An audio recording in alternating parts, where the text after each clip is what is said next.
Gentlemen, and welcome to the Jazz Diminick Field at the Silver Bowl. Tonight, the Red Tornadoes continue their 131st year of football, hosting Warrior Run in a Heartland Conference game.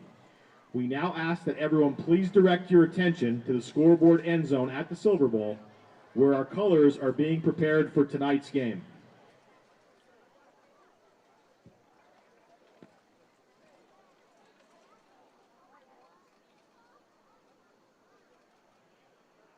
Fans, tonight, the Mount Carmel Area School District would like to recognize and honor Mr. Greg Sakavich for his time and dedication to the Mount Carmel Area School District.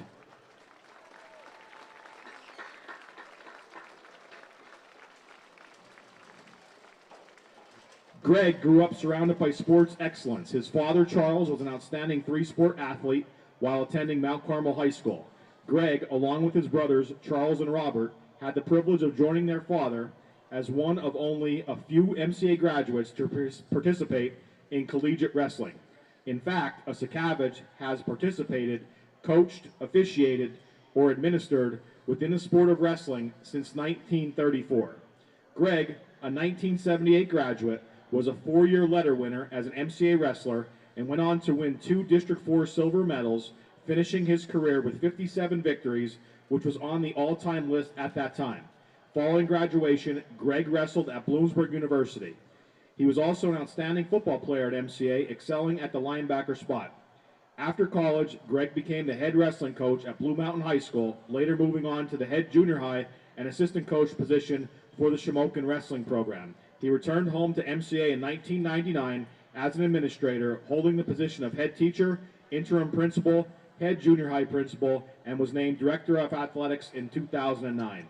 He has been on the ground level of the development of the Pennsylvania Heartland Conference and currently sits on its executive committee. He has also been on the journalistic end of sports, writing stories for local newspapers and a commentator for wrestling and football. Greg still currently serves as the Associate Athletic Director for the school district and has been a tremendous asset to the Mount Carmel area athletic program. His love for MCA shines bright to all those who have watched him proudly serve our school district and community for years. With Mr. Sakavich this evening are members of his family, Bob Sakavich and Mary Pixler, Sasha, Ryan, and Shepard Romanowski, Santina Sakavich and Lorelei Shoup, Beverly and Marty Mariano, Amanda, Brian, Stella, Mara, and Leo Nungesser. Also joining us this evening, MCA Administration and Leadership Team members Pete Cheddar, John Dara, Aaron Demansky, Susie Nestico, Amanda Stepanowski, Cassandra Niglio, Nicole Edmondson, Kelly Chrisman, Corinna Lesko, Gary Tresker, Steve Sakaitis, Frank Brush, Sam Ryan, Bernie Steller, Dave McPhee, Lisa Verano, and the Mount Carmel Area School Board. Thank you, Greg, for your years of dedication and commitment to excellence in education and sports programs within the Mount Carmel Area School District. MCA appreciates all that you have done and continue to do.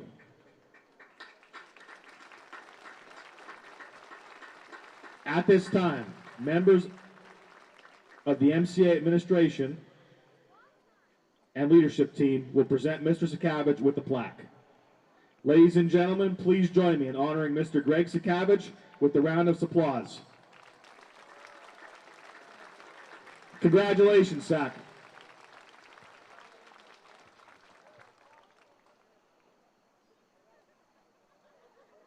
Ladies and gentlemen, joining us tonight to raise our colors is Mr. Greg Barkas, Army Veteran Specialist, 4th Class Vietnam War, 1967 to 1971.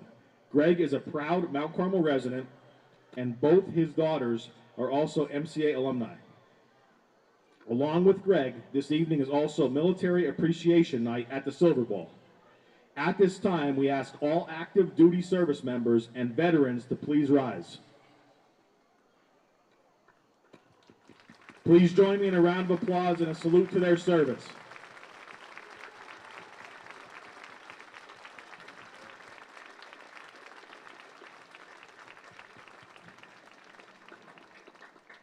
Thank you. Prior to our national anthem, we would like to join several schools in District 4 and take a moment to honor the memory of 9-year-old Jocelyn Flickinger of the Mifflinburg area who unfortunately passed away this week. Please join me in a moment of silence.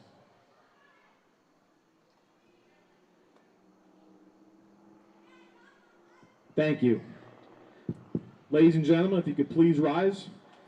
And tonight our national anthem will feature MCA senior vocalists Rebecca Morales, Adrian Rodriguez, and Dominic Tamborelli. The Big Red Band will then follow with the Mount Carmel area alma mater.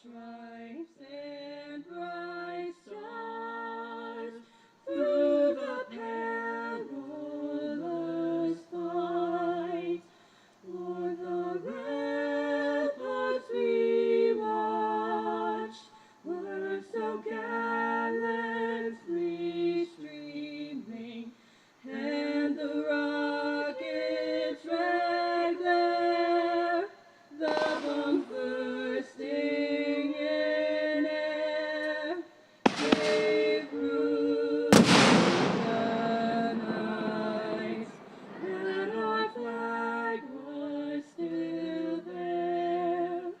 Oh, say does that star-spangled banner yet wave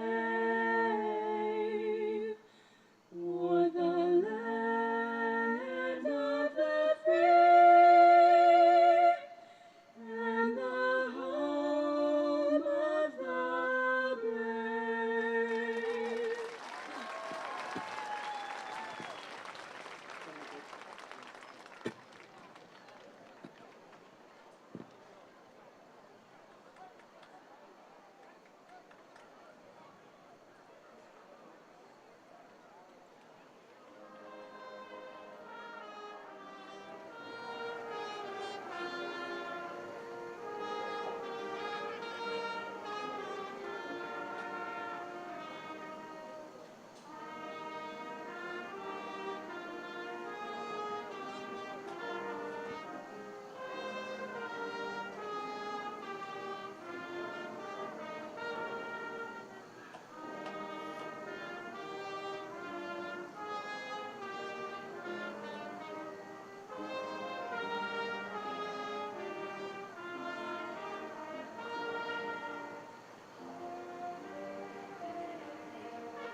Hello and happy Friday to all of you out there, wherever you are and whenever you may be watching. Tonight's WKMC TV broadcast is a Heartland Athletic Conference Division III matchup sponsored by the Atlas Fire Company, featuring the visiting Warrior Run Defenders and the Mount Carmel area Red Tornadoes. My name is Jim Lesko. Alongside me is my brother Dan Lesko. Jose Gonzalo, as always, supports us from the sideline. And together we're coming to you live from the Jazz Diminick Field at the Silver Bowl in a ruckus Mount Carmel, Pennsylvania for this Week 3 clash. And Dan, after a tough Week 1, the Red Tornadoes did a nice job last week bouncing back a big a hard-earned 34-7 win over then state-ranked the Dunmore Bucks. Yeah. But now back here tonight in the friendly confines, right? Back, again, we talked about it a lot last week. Dunmore 85 miles north. We're back home this week, and the Red Tornadoes face a Warrior Run Defender team that is, from a statistical standpoint, they're 0-2 coming into the season, but they've lost those games by a combined 2 touchdowns. Wow. And they've really shown a propensity and an ability to stretch the field through the air. Yeah, I mean, you're right, and that starts with senior quarterback, Ryan Newton. Newton, last week alone, 13 of 31, 297 yards, 3 touchdowns and a pick in that one-score loss they had. And on the season already, Jim, 27 of 60, 469 yards, 5 touchdowns and 4 interceptions. So he's averaging through 2 weeks 30 passing attempts a game. And, I mean, you look at their rushing stats, they don't really put the ball on the ground too often. We've got the leading rusher right now has 31 carries for 105 yards and 2 touchdowns, and that's LeBaron. We're going to be talking about him a lot throughout the evening. But it's you're right, Jim. What they're going to need to do tonight is they're going to have to really take advantage of that and try and exploit that Red Tornadoes secondary that still has a little bit of inexperience. Yeah, so it kind of, usually I tee it up for you, but you kind of did it for yourself there, Dan. What do you got for keys of the game tonight for the Warrior Run defenders? Yeah, so for the defenders tonight, we've got establish a rushing attack, create big plays, and create turnovers. All right, so those are the 3 big things that the defenders are going to have to do tonight. Establish a rushing attack. We want them to be able to, they talked about how the propensity that they have to put the ball in the air and how efficient Newton has been throughout the year. But they're really going to need to be balanced offensively to really attack this Red Tornado defense, or they're just going to pull guys out of the box and play, a safety defense back there, and they're going to be able to shut that down. They need to create big plays. You're coming into the friendly confines for us, not for the team in white and blue over there on the other side. So this is a tough place for any team to play, especially with the atmosphere that goes along with playing at the Silver Bowl. So the defenders are really going to have to create some big plays and kind of get a little bit of a spark in their offense, and they're going to have to create turnovers. And that's tough to do against this Red Tornadoes. They're very, very good with ball security. They haven't turned the ball over very much in these first 2 weeks. But if they want an opportunity to kind of keep this game close and have a chance to win it at the end, as they did in their first 2 weeks, they're going to have to create some turnovers. And we see the teams come out for the coin toss for the Red Tornadoes, left to right. That's going to be Spears, Danny Velasquez, Schultz, and Reed. On the defender's side, it looks like it is Hall, Marr, Betts, and LeBaron. So, Dan, to your point about turning the ball over, and here we'll get the call from the officials. It looks like the defenders won the toss. Joining officials at midfield for the coin toss. Officials. And have deferred. The Red Tornadoes won the toss and deferred. Brian Zimmerman, Rodney and so we'll get to see that defender offense first tonight. Terry Davis. But Dan, to your point, the defenders want to throw the ball. The Red Tornadoes throw the football too. So when you talk about turnovers, you look at Spears' numbers for the season. He's thrown it 39 times with the 1 pick, and it looks like it does on a scoreboard or in a stat sheet. But for me, Spears' interception was about as legit as the one Mahomes threw last night, right? In that it was last play of the game. Yep. He just threw it down there and it happened. Yeah, just threw it up on a 4th down. Not all turnovers are the quarterback's fault, right? And certainly Absolutely. in Spears' case, he was doing everything he could there. So he's been dynamite through 8 quarters here this season. Yeah, I mean, you talk about his numbers. He put the ball in the air 39 times, 25 of 39, 508 yards, 6 touchdowns, and that 1 lone interception, that we just talked about. You can't really fault him for. So, I mean, along with that, the Red Tornadoes have had a very solid rushing attack. I mean, we've thrown the ball 39 times with Spears. Blessing has 35 carries, 18 last week, I believe 17 the week prior. It's just been the offense has been clicking on all cylinders through the first 2 weeks, even though they're coming in with a 1-1 record. And this great shot you have, you get a real good look at number 9, Max Karicki, a freshman who's been doing all kinds of work on the defensive side for the Red Tornadoes that we'll certainly dive into here. He's the 2nd leading tackler behind Reed. He had 3 big sacks last week. Yeah, in big spots too. Dunmore finally started to get some momentum towards the end of the game there in the second half. Shoppy's kick will be taken by LeBaron at about the 18. He's going to try to get up the right side. Does a good job of staying on his feet. He'll be dragged down by Lukoski. It'll be 1st and 10 defenders at about the 39-yard line. Yeah, it's good starting field position here for the defenders. As we talked about, it's not going to take them long to eat up yards if Newton's able to get some completions to those receivers, and he looks consistently to Marr and Hall. Marr has nine catches for 236 and a touchdown. Hall 15 for 219 and 4 touchdowns. So that's only through 2 weeks. Right.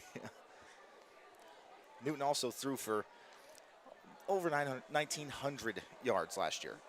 It's pretty impressive numbers. So Newton will have 2 receivers to the right and Marr and Hall. It's going to be Stone Allison. We got a whistle here for an equipment, a jersey. So it's Stone Allison in the wing to the right, and Newton will have LeBaron to his left.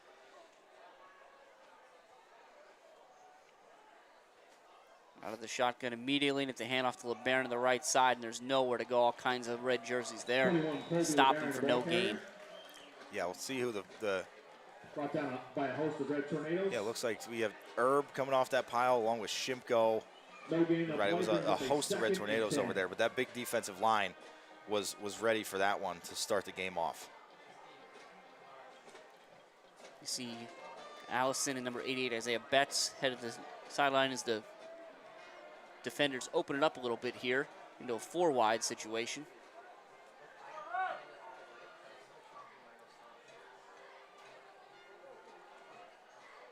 Newman takes a snap and he goes right back and he looks and he has Hall, but a nice play made by Diaz.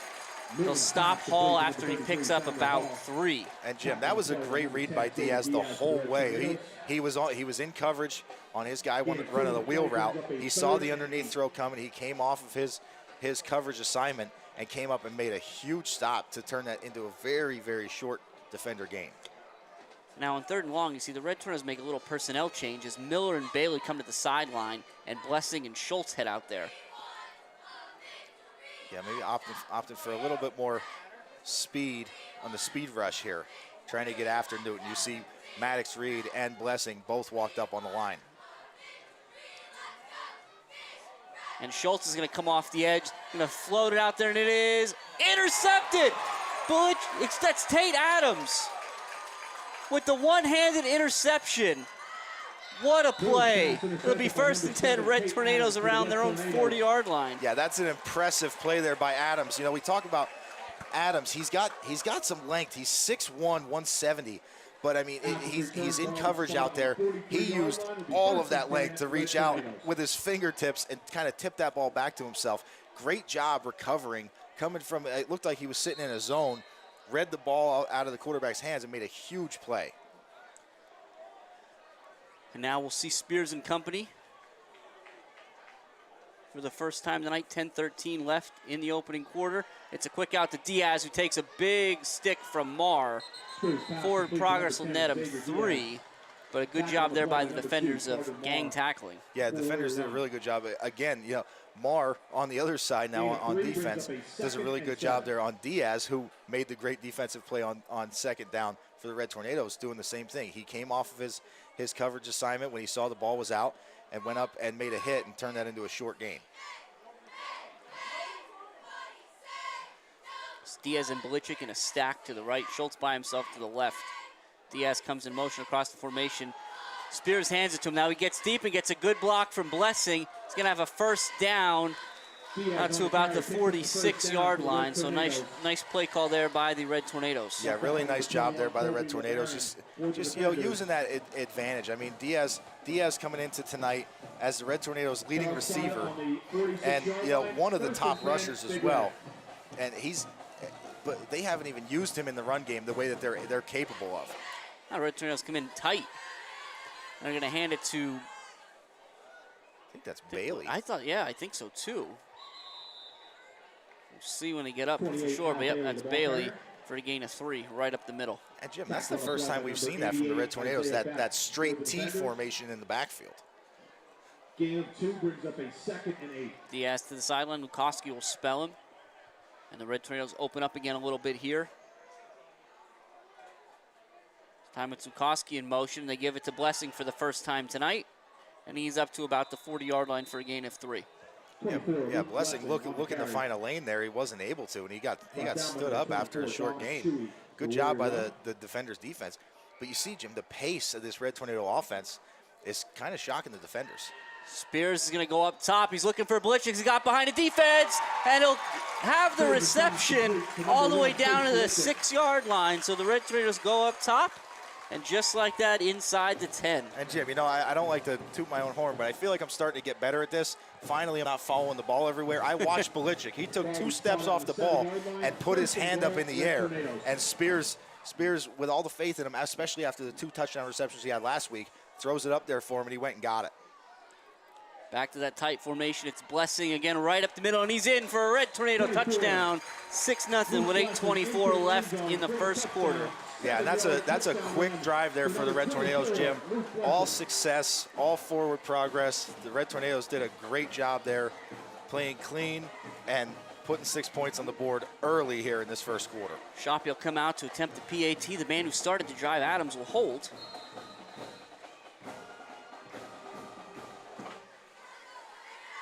Good snap, it's a good hold, and the kick is no good. A little bit to the left, so it'll stay 6-0 Red Tornadoes in this WKMC TV broadcast tonight that is sponsored by the Atlas Fire Company. And Dan, one thing, and again, you talked about the Red Tornadoes, how quickly they got up the ball, and we kind of go right to the next thing, but as you were talking about Blichik, and when he put his hand up, it reminded me of the old, if we're even, I'm leaving. Yeah. Right? Yep, As soon as he got even with the defender, Spears knew his guy had a step, put it out there and let him make a play. And that's, you know, you see that from a guy like Blichik. He's a junior, but he's played a lot over the past few years. And now he's kind of getting his shot in that receiver spot with Coach Dara kind of employing the spread offense. And it's honestly, it's just recognition from the receiver, not only knowing like, hey, I think I have a mismatch here, but saying, okay, I'm even with my defender, and he's still in his back pedal. So when he turns around, I'm going to have a step on him. Yep, so Spears in that offense picking up right where they left off last week. Again, Spears threw for 4 touchdowns last week, which is the second most in Mount Carmel history in a single game, and one of those went to Blichik. So they hook up again tonight as Hall takes that from the 15. He'll get the sideline. Ultimately be ridden out of bounds around the, let's see, where it's about the 35, 36. You got a little hope. Oh, a little short of it. Yeah, a little 34. All right. That's why I let you go. I couldn't tell for sure. Yeah. I'll be wrong enough tonight. I think that was Ben Miller over on that far sideline riding him out of bounds. Good job in coverage there. So now we'll see how the defenders decide to answer. I mean, you know, we talked about how often they like to put the ball in the air. We'll see if Newton a little bit more apprehensive on this drive after the first drive interception. They start with Marr and Hall split out to the left. And they hand it to LeBaron. It's going to be tough tonight up the middle there, I think, for the defenders. Yeah, I agree, Jim. You know, we talked about it when they kind of came out on the field. They don't have the size that we've seen at least over the past 2 weeks. We saw some big guys on the Dunmore team, really big guys on North Schuylkill team. So that was kind of a really tough test for our defensive line, and they held up strong in those first 2 weeks. They're not seeing the same size that they saw earlier this season. 2nd and 7. Allison comes in motion. They give it to LeBaron again. And this time Reed's going to drag him and throw him to the ground in the backfield. It's going to be a loss of about a yard. Yeah, and there was some moving around there on the defensive front. They shifted to the motion, and it looked like, with the defenders kind of knew that was coming. They went the opposite direction. But Reed did a good job of kind of coming back and making the play at the backfield. Now you see here again the Red Tornadoes do almost a package substitution, right? Yeah. In 3rd and longs, as Dan pointed out, it looks like you're bringing a little more speed out there in an obvious passing down for the defenders.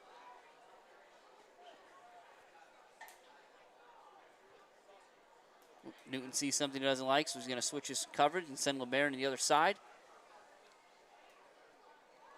He's going to go straight back, and he's going to flip it out in the direction of number 20, Roman Pierce. It's incomplete. It's going to be 4th down for the defenders. And that's a tough one for Newton there. He did everything right at the line of scrimmage, got his extra protection, in his face there where the pass rush was coming from, and he delivered a really good ball where only his receiver could go and get it. Just unfortunately through the hands of Pierce. Just going to lead to a defender's punt. Well, and so now there's been 2 3rd-and-long situations, and both of them Newton looks to throw like a corner route. Yeah. Right, where he's trying to drop that ball in there in between the Red Tornado defense. And it's a tough snap. Allison does a good job of running it down. Gets a nice punt off. It's going to take a good bounce. Red Tornado's going to wisely get away from it. So it'll be 1st and 10, Mount Carmel at about their own 24-yard line. Yeah, so we'll see again this Red Tornado offense, which is much different than the defender offense. You know, the defender offense, they're huddling, they're taking their time at the line, they're making adjustments. This Red Tornado offense has been so much speed throughout these first 2 weeks, and now even here through their first drive of this 3rd week game. And I think we're going to continue to see that, just the up-tempo to kind of keep the defense guessing. Mount Carmel Eagles and White Knight Enterprises. 6:35 left, 6-0 Mount Carmel in the first. Spears, a quick one out to Diaz, and Diaz has a little bit of space. He makes one guy miss. He's still on his feet. He's down the sideline, and nobody's going to catch him. It's going to be a 76-yard touchdown, and we're going to get 15 on the end for a little bit of a late contact there, but it's 12-0 Mount Carmel, and Spears has his 2nd touchdown pass in as many drives. Yeah, Jim, that's a great job there by Spears, just getting, and you know, we talk about this a lot. A lot of times you just want to get your playmakers the ball in space, and that's what happened. Spears got the ball to Diaz quick. He got it out of his hands quick, got it to Diaz, and all Diaz needs is a little bit of room. You saw him tiptoe down the sidelines, make a couple guys miss, and then it was off to the races. And after having missed the extra point, the Red Tornadoes are going to come out and go for 2 here. I do want to make a quick correction. I think I said Spears' 2nd touchdown pass. Now I got excited, the big one to Blitchick, but first score of the night was Blessing from 7 yards out. After the setup throw to Blitchick, right. So as we try to ascertain how this penalty is going to be assessed, it'll be on the kickoff as kind of expected, I think. Yeah.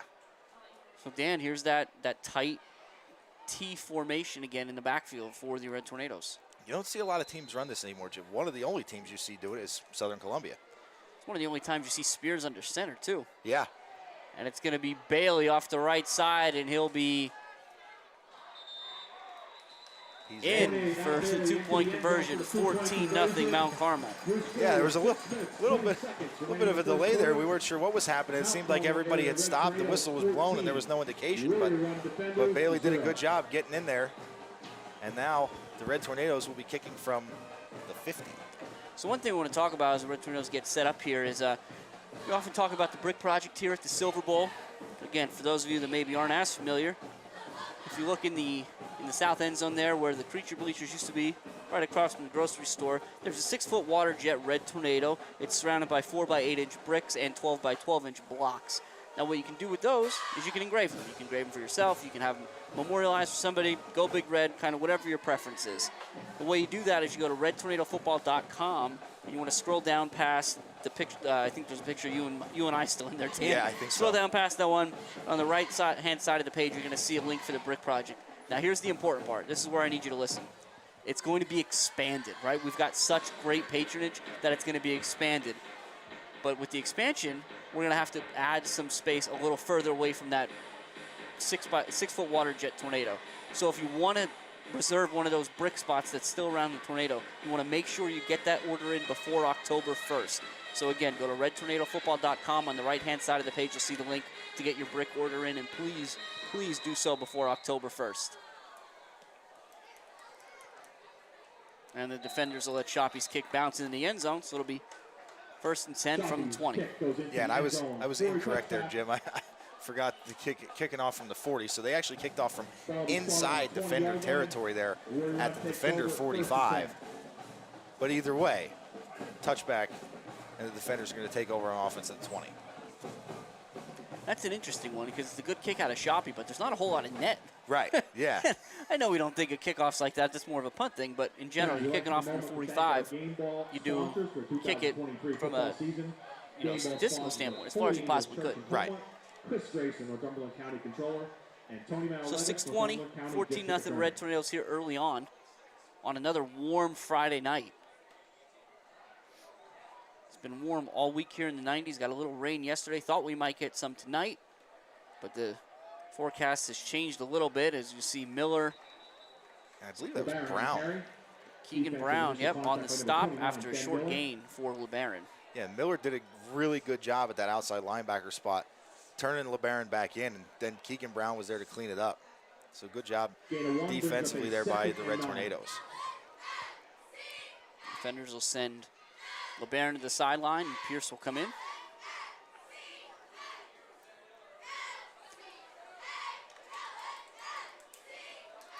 Second and 9, ball at the 21. Again, big wide set. Newton in the backfield by himself. He's going to bring Hall in motion and hand it to him. Hall's going to try to get upfield, but there's too many red jerseys waiting for him. Let's see who gets off the bottom. I think that's going to be Reed. I believe there was a late flag thrown in there too, Jim. So we'll see what the call is as we got a Red Tornado down on the field as well. Looks like that's Belichick on the field. Yeah, that flag came in at the end of the play, right at the point of the tackle, which was also right at the line of scrimmage. So it could kind of go any way here, but they're going to walk it off against the Red Tornadoes. So maybe a 5-yard incidental face mask. We didn't get the call. Yeah, but there's not a whole, you're right. In that situation, there's not a whole lot of options for a 5-yard penalty against the defense. Right. Looks like Coach Dara getting clarification as well as checking up on his injured player.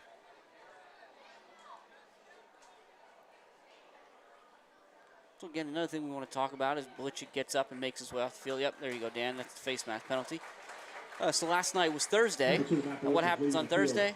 Supper Club. Going forward, Supper Club is going to be at Matucci's here. We want to make sure we appreciate the Knights of Columbus and all their support over the last couple of weeks. But this Thursday, it'll be back in the back room of back at Matucci's, excuse me, at 6:30. Again, and if you're not familiar with Supper Club, you should be. We talk about it week in and week out. You want to make sure you get there early for the 6:30 start. You'll have an opportunity to get some great food, to hear from Coach Dara, as well as senior members of the band, cheerleaders, football players, all kinds of stuff going on, and just a whole bunch of like-minded individuals down there in support of the Red Tornadoes. So, again, that's going to be at Matucci's, 6:30 on Thursdays. All right, after the penalty, it's 2nd and 5. Newman checks the wrist. He's going to go straight back. He's looking to his right, and that's Marr on a quick hitch. That'll be first down, defenders. Yeah, I think that's what the defenders are going to have to do. They're going to have to get these short passing routes. I don't think the long routes are going to work against this tough Red Tornado pass rush up front. And the defensive backs who have just been playing tough all year so far, despite the little bit of lack of experience that they have.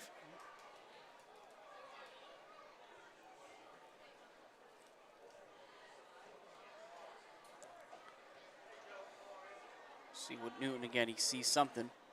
He's calling out. He thinks Miller's coming, and he's right. But he's going to get out of his hands quick, and it's incomplete. And Kimsel put a stick on Pierce. And Kimsel timed that up perfectly as the ball got there. Again, it was a little behind Pierce, which kind of left Pierce open for the hit from Kimsel. But I think Kimsel even let up on that one a little bit. So good job defensively by the Red Tornadoes. Jim, just one other thing I wanted to mention. You were talking about Supper Club's finally going to be back at Matucci's. If you're driving around Mount Carmel, you get a chance to go on Hickory Street there. You see that there's a little bit of a different aesthetic. They've done a lot of renovations inside Matucci's. Haven't gotten to see those yet. But even outside, there's a fresh coat of paint. Looks nice. Hall tried to get outside there and he tripped up. Going to bring up another 3rd and long.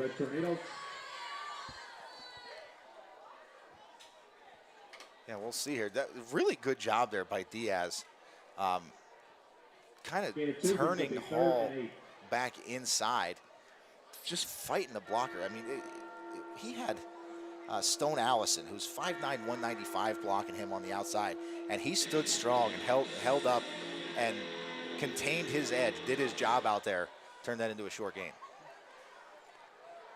3rd and 9. We'll see how the defenders react here. Lukoski shows he's dropping into coverage. Newton's under pressure from Irby, flips it out to LeBaron, too high. It's going to be 4th down.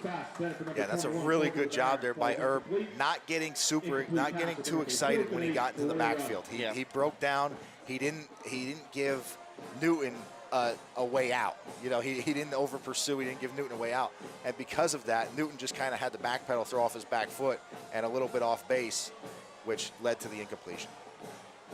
Yeah, very much under control. Yeah.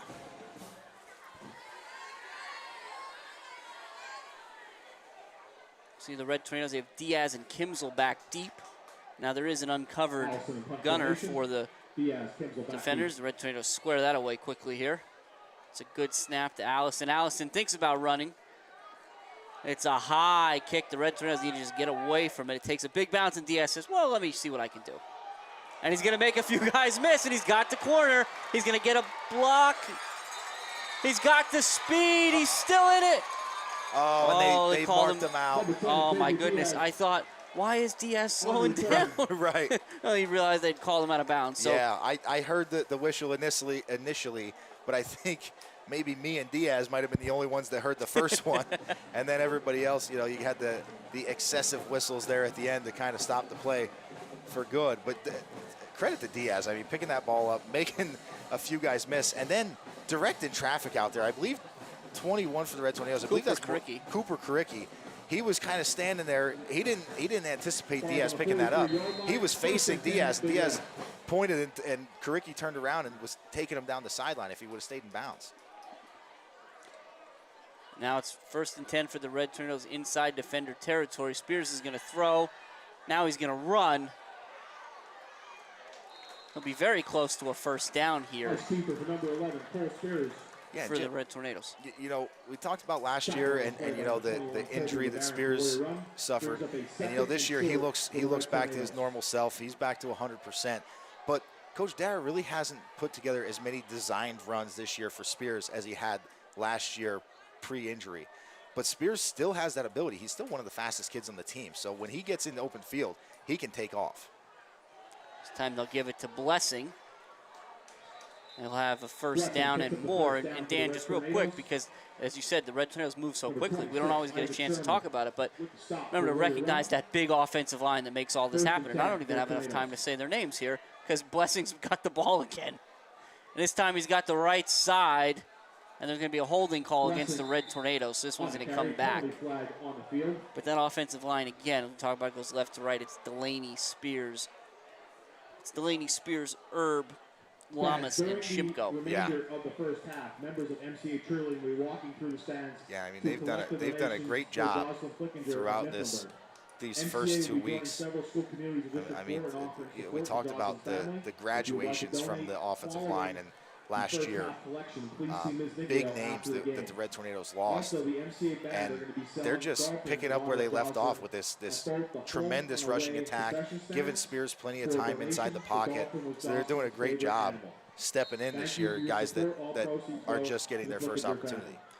And for as impressive as Spears was last week, really in the second half, the Red Tornadoes were able to just take over that game on the ground, and that's credit to that offensive line that continued to get stronger.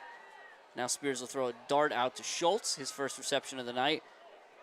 And it'll be Schultz out there to try to make something happen against the defenders. Does that sound right? I don't think it sounds right. Yeah, I think so. The defenders, yeah. Because if you say the Warrior Run defenders, it's kind of like, what are you saying? Right. 2nd and 8, 2:51 and counting left in the 1st quarter, 14-0 Mount Carmel. They got the ball inside the 25. It's Blessing again. Get inside the 20 down to about the 17. You know, you got to give credit to the Warrior Run defense at this point. They've done a good job of really not, like, they're not giving up the inside. short plays for the Red Tornadoes have ended fairly short. And now it's Bailey, and Bailey's down to the 5. Bailey picks up the first down for the Red So that's Tornadoes. again, it's not the direct snap because the formation they go in, it's a quick handoff, but Right. I always think about the way they used to snap that to Widener last year, right? Yep. Yeah, I mean, it works the same way. I believe it's blocked the same way for the offensive line. It's a wedge. Everybody kind of steps down, and Bailey just gets in behind there and turned that into a huge gain here for first and goal. Blessing, not quite. Looked like he was going to be able to lunge in, but the defenders did a good job of kind of put a good stick up top so he couldn't fall forward. Yeah, they had him stacked up, but he was still dragging 2 or 3 guys around his ankles. But once the defense came in up top, they were able to keep him out of the end zone. Here we go. Blessing again, and that time you're not going to stop him. It's 20-0 Red Tornadoes. 24, Luke Blessing into the end zone for the Red And that's Tornadoes. Blessing's second rushing touchdown of the game here, to build on to the 2 that he has this season so far. So it's a really good start here for the Red Tornadoes. Now, 20-0 point coming here, still in the first quarter. I do appreciate the way Coach Darris kind of approached these point after attempts. As Shoppy's kick is up and good, so he'll get to 21. Because he's really essentially said, okay, we're going to kick, but we acknowledge the importance of those points. Absolutely. So if we don't get it off the kick, I think last week one was blocked, Yep. and the very next touchdown, the Red Tornadoes went for 2. Went for 2, Right? It's kind of same deal. So I can understand where he's coming from. I think it just speaks to, again, he recognizes how important each one of these points is. Yeah, I mean, how many games have you seen that? You talked about Mahomes' interception last night.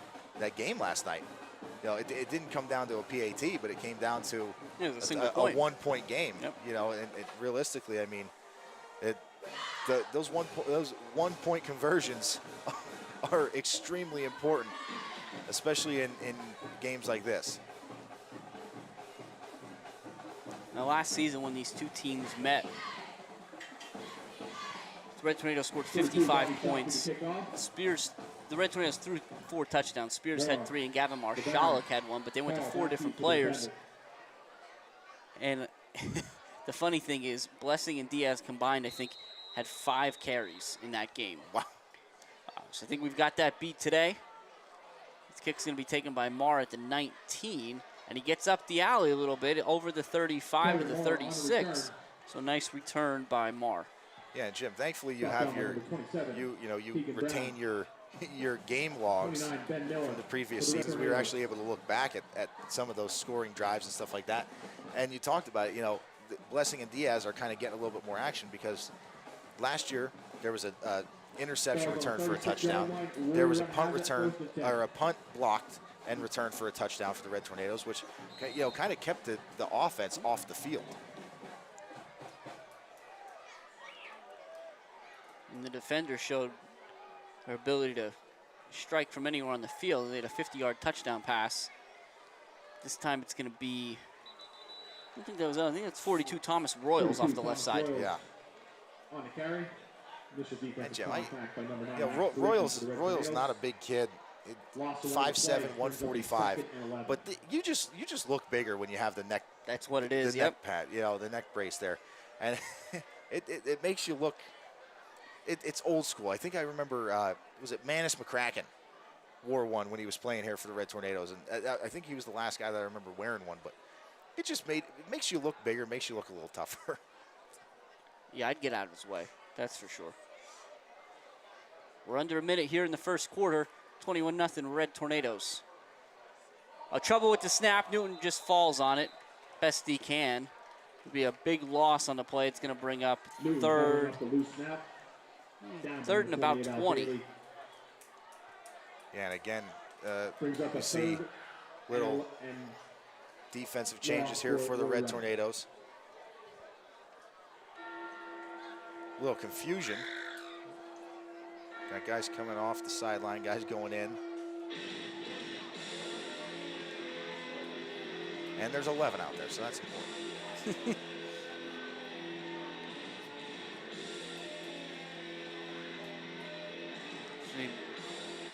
Red Tornadoes drop back into coverage. And it's a nice pass to Hall, but it's going to be well short of the first down. We'll bring up fourth and about 8, but that's going to be the last play of the first quarter. Is after 12 minutes, the Red Tornadoes lead the Warrior Run Defenders 21-0 in this WKMC TV broadcast sponsored by the Atlas Fire Company. Yeah, so Jim, with that third down play taking us to the quarter, Coach Zeckman's going to have a little bit of extra time to decide kind of what he wants to do here. You know, you're nearing midfield. You're already down 3 scores. Do you want to chance it and go for the fourth down here, or you want to try and punt it away and give it to that Red Tornado offense that has just been unrelenting? I mean, they've been taking the defenders' defense to task up to this point. I think if it's me, it's a question of how much confidence do you have in Newton? And I think the fact that Coach Zeckman's let him throw it 60 times in 2 weeks says quite a bit. Absolutely. So I'm with you. I think, and as we say that, I don't see Newton's coming out, so it looks like they're going to punt it away. Yeah, but, you know, we talked about it earlier as well. Allison, the punter, a pretty able runner, and we saw him kind of think about it on the last punt. So we'll see what he decides to do here. Yeah, you're right. It's really important. The Red Tornadoes have to almost have a safe return because he will take off. Yeah. And we watched Allison a little bit in early time, and he let loose some boots. So yeah, he's got a good leg on him. If he can get a good snap here and be able to put his foot into it, looks like he will. It's a nice high kick. Kimzel is going to take it and be hit immediately at about the 29-yard line. Credit to Kimzel. He didn't go down. He stuck his nose in there. Yeah, I mean, there were defenders on him immediately. So the Red Tornadoes' first drive of the second quarter will start at their own 29-yard line.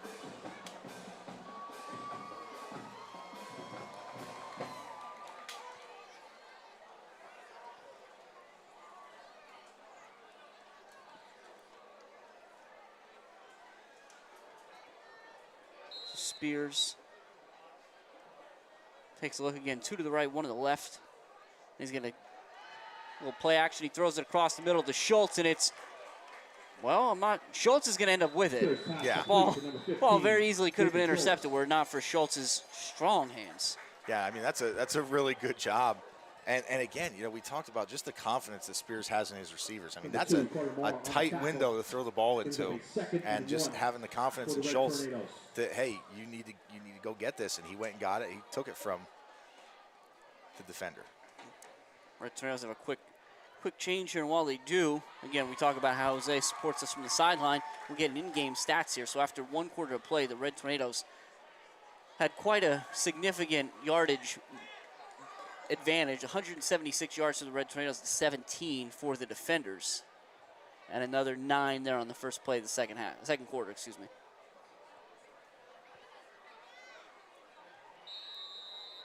Officials get the play clock reset. Spears is back in business. He's looking to throw again. Now he steps up in the pocket, and now he's going to run. And, Dan, there's that speed you talked about. And he takes a big shot.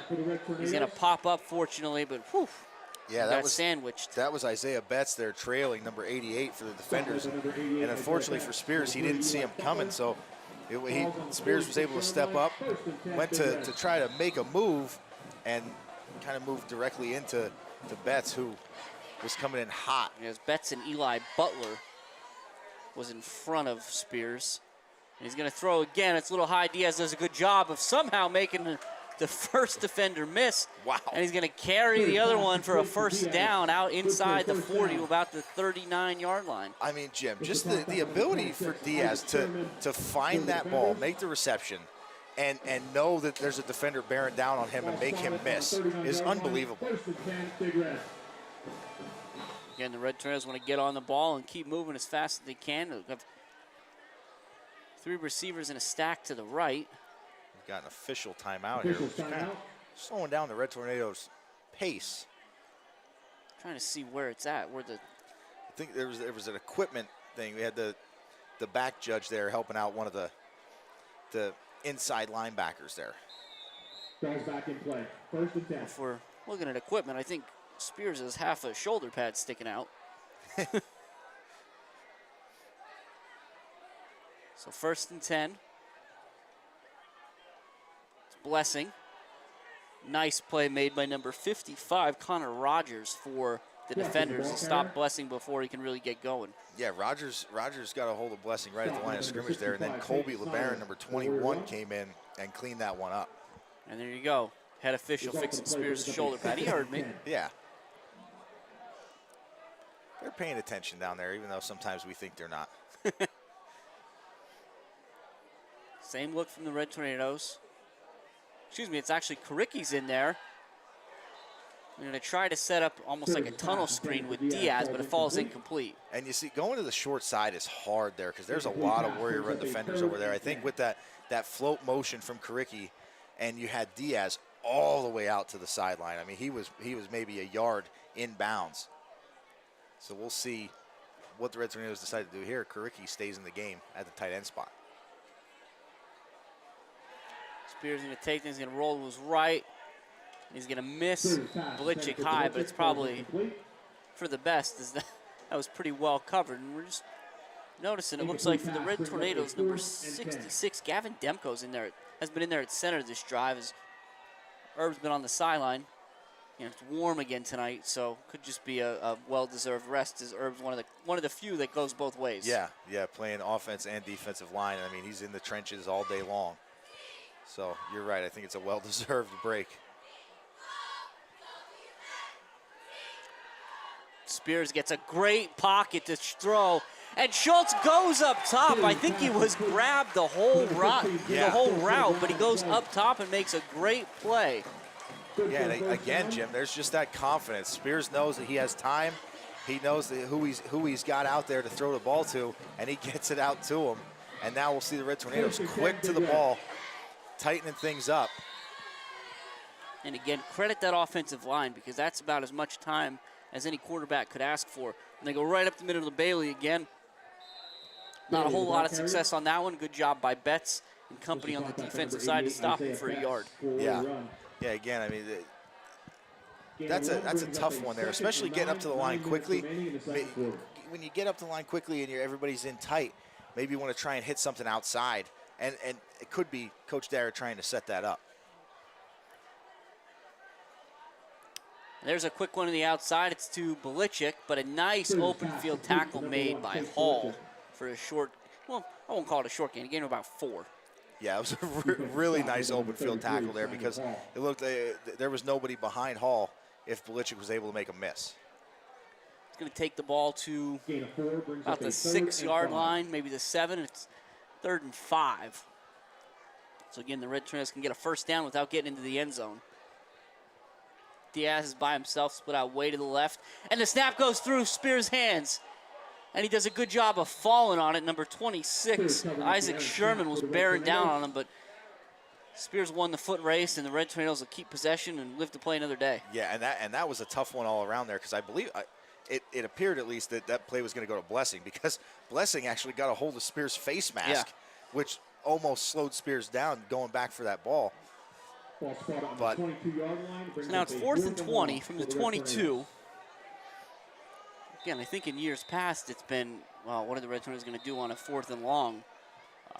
Well, what they're going to do right here is take a break and talk about it. Yeah, I think that's, you don't have, in the middle of the field, you have a lot of options.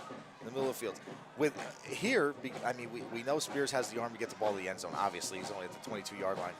And we know he's got the weapons for guys to get open.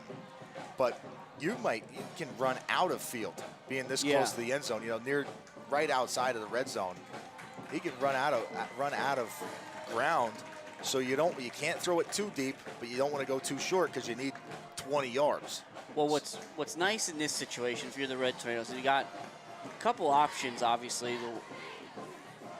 The two that I think I like the best are number 1 and number 15. Yeah. Belichick and Schultz have both shown an ability to go up and get the ball, high point a fade right in the corner of the end zone. Yeah, I mean, I wouldn't be surprised, and you see it.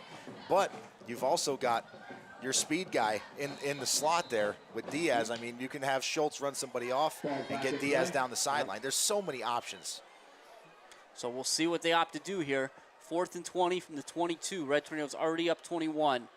Spears is going to look, and they run a wheel route, and Diaz.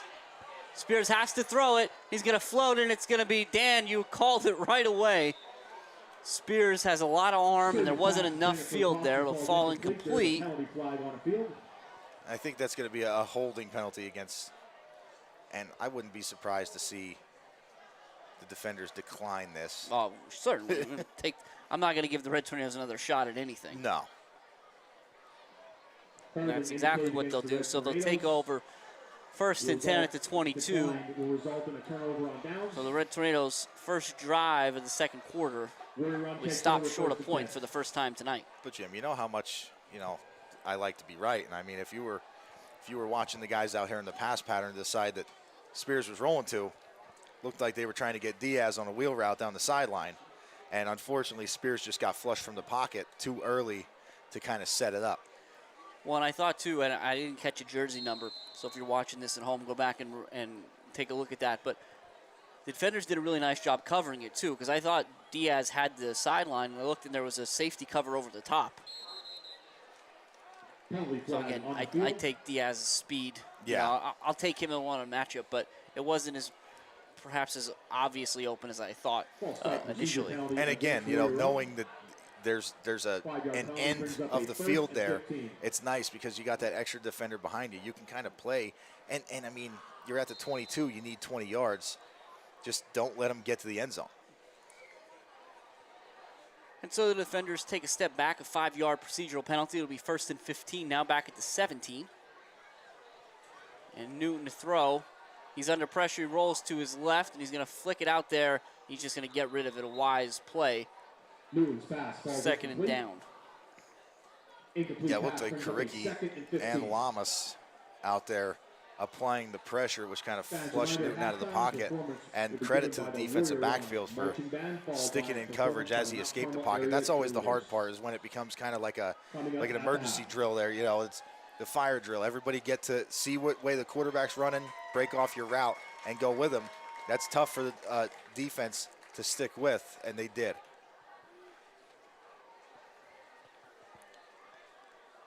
He's going to hand it to LeBaron. He's going to try to get to the left side, but it looks like Karicki's going to be in there to stop him right away. With the carry, brought down by number 9, Max. Yeah, Karicki did a really good job there, coming off of the left side there on the defense, working his way down the line while shaking off of a blocker and making that tackle for a very short gain. So it'll be third and about 13.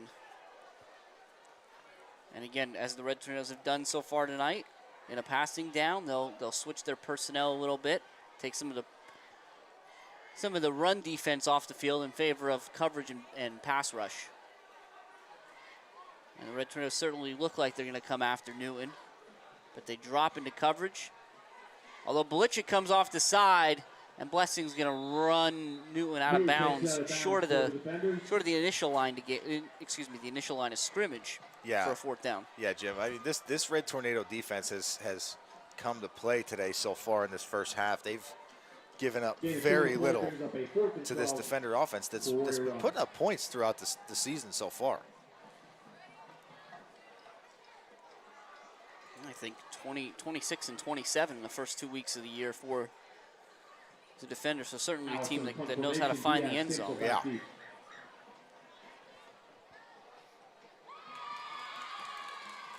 So we'll see Allison punting to Kimsel and Diaz. It's a high snap. Allison does a good job of getting to it. And a nice punt. Kimsel lets it go, and it's going to take a big bounce and get all the way down to the 26. So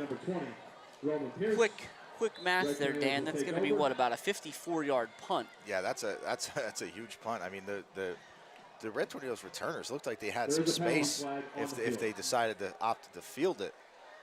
But at this point, it seems like they're just kind of trying to, let's let our offense do some of the work. Yeah, there's a flag right in the middle of the field. It's in a weird spot. Yeah, there's really nobody around there. Is it a hold against the, I think the only thing I think of is a hold. Okay, a personal foul against the defenders. Okay. Personal foul penalty indicated against So now, Dan, Guerrero. we talked about this before. My job is to watch the ball, so that's where I was. What happened in the middle of the field? In the second quarter, Southern Columbia 15, the Loyal Sox 0. Watch the That's ball. going to be our trivia question for tonight, anybody. First quarter score. Yeah, I'm not entirely sure there, Jim. I was watching. I was watching the ball continue to roll there. Like I said, I thought that the Red Tornado returners had an opportunity to field that return, so I was kind of curious. I was keeping my eye on that. I'm very curious here because they walked that 15 yards off from where the flag was. Right. But the flag was 15 yards in front of where the play ended. Quick one out to Belichick, gain of about 7. Yeah, it appeared that the flag was right about where Diaz and Kimzel were lined up initially to receive the punt. So I'm wondering if there was a late hit or something like that on Kimzel, because we saw Diaz kind of following the football. Nice play made in the backfield. I think that was 26, Isaac Sherman again. I believe you are correct. He's going to drop Blessing for a loss of a few there. So Sherman's been in the backfield a little bit the last few plays for the Red Tornadoes. Yeah, he has been. It's impressive. He's been doing a really good job. 5:37 and counting in the first half. The Red Tornadoes up 21-0. They face a 3rd and 7 from the defender 42. Spears is going to go straight back. He's looking. He's got Schultz in the flat, who has to go down to make the catch. So it's going to be short of the sticks. That's a really good read by Spears. As he started to roll, the flat defender came to him, and he could drop it over top. Yeah, he did. You're right. And rolling to the left as a right-handed quarterback, there's no chance to kind of plant your feet. You see here with the great replay that we've got that, and now that we got a look at the replay and it looks like the officials conferred that pass was actually incomplete. How about that? Yeah. All right, 4th and 7 now. The Red Tornadoes not going to punt. They're going to try to keep this drive alive. As their offensive attack has lost a little steam all of a sudden, they hand it to Diaz. And Diaz is going to have to make a lot happen here, and he's not going to be able to. A great job. That's 21 LeBaron on the tackle, but there were 4 or 5 white jerseys that strung him out. And so now, again, the Red Tornadoes came out like a house on fire, and they've kind of stalled their last 2 drives. Yeah, I mean, they scored their first 3 drives that they had the ball offensively, and then, like you said, Jim, you have, is it the Red Tornadoes just trying to kind of mix some new things in that aren't working, or is it the defender's defense really starting to kind of get into the groove of the game here in the second quarter? Probably a little bit of both. Yeah, I think so. Because, I mean, you have this... That's my hedge. Three-score lead early on. That's when you kind of start playing around with some stuff that, this one didn't always work in practice, but let's see if it works now.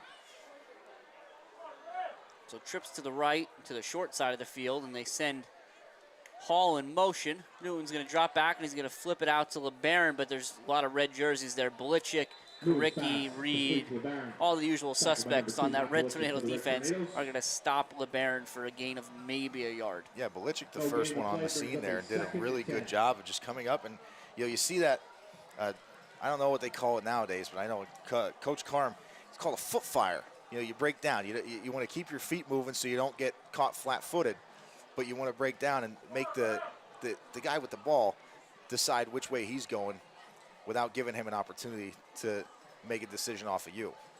So got that foot fire and made that tackle. Number 9, Cohen Zeckman, split out way to the left. I'm going to throw it down the middle for Hall, and it's going to be intercepted. Intercepted by number 30, John Morganti. What a play. Yeah, that's a great play there by Morganti, and at the safety position. We didn't even see him check into the game here, Jim, but what a great job. I mean, that looked like there was a step there initially, but Morganti just did a really good job of kind of recovering and we talk about it all the time, these Red Tornadoes, defenders and receivers do a good job on the offensive side, high pointing the ball. He went up and got it. And we'll see if the defense can ignite the offense here for the Red Tornadoes. They come out 1st and 10 at their own 32-yard line, 4:30 remaining in the first half. Spears to throw. He goes straight back. He's under pressure. He'll make the first man miss.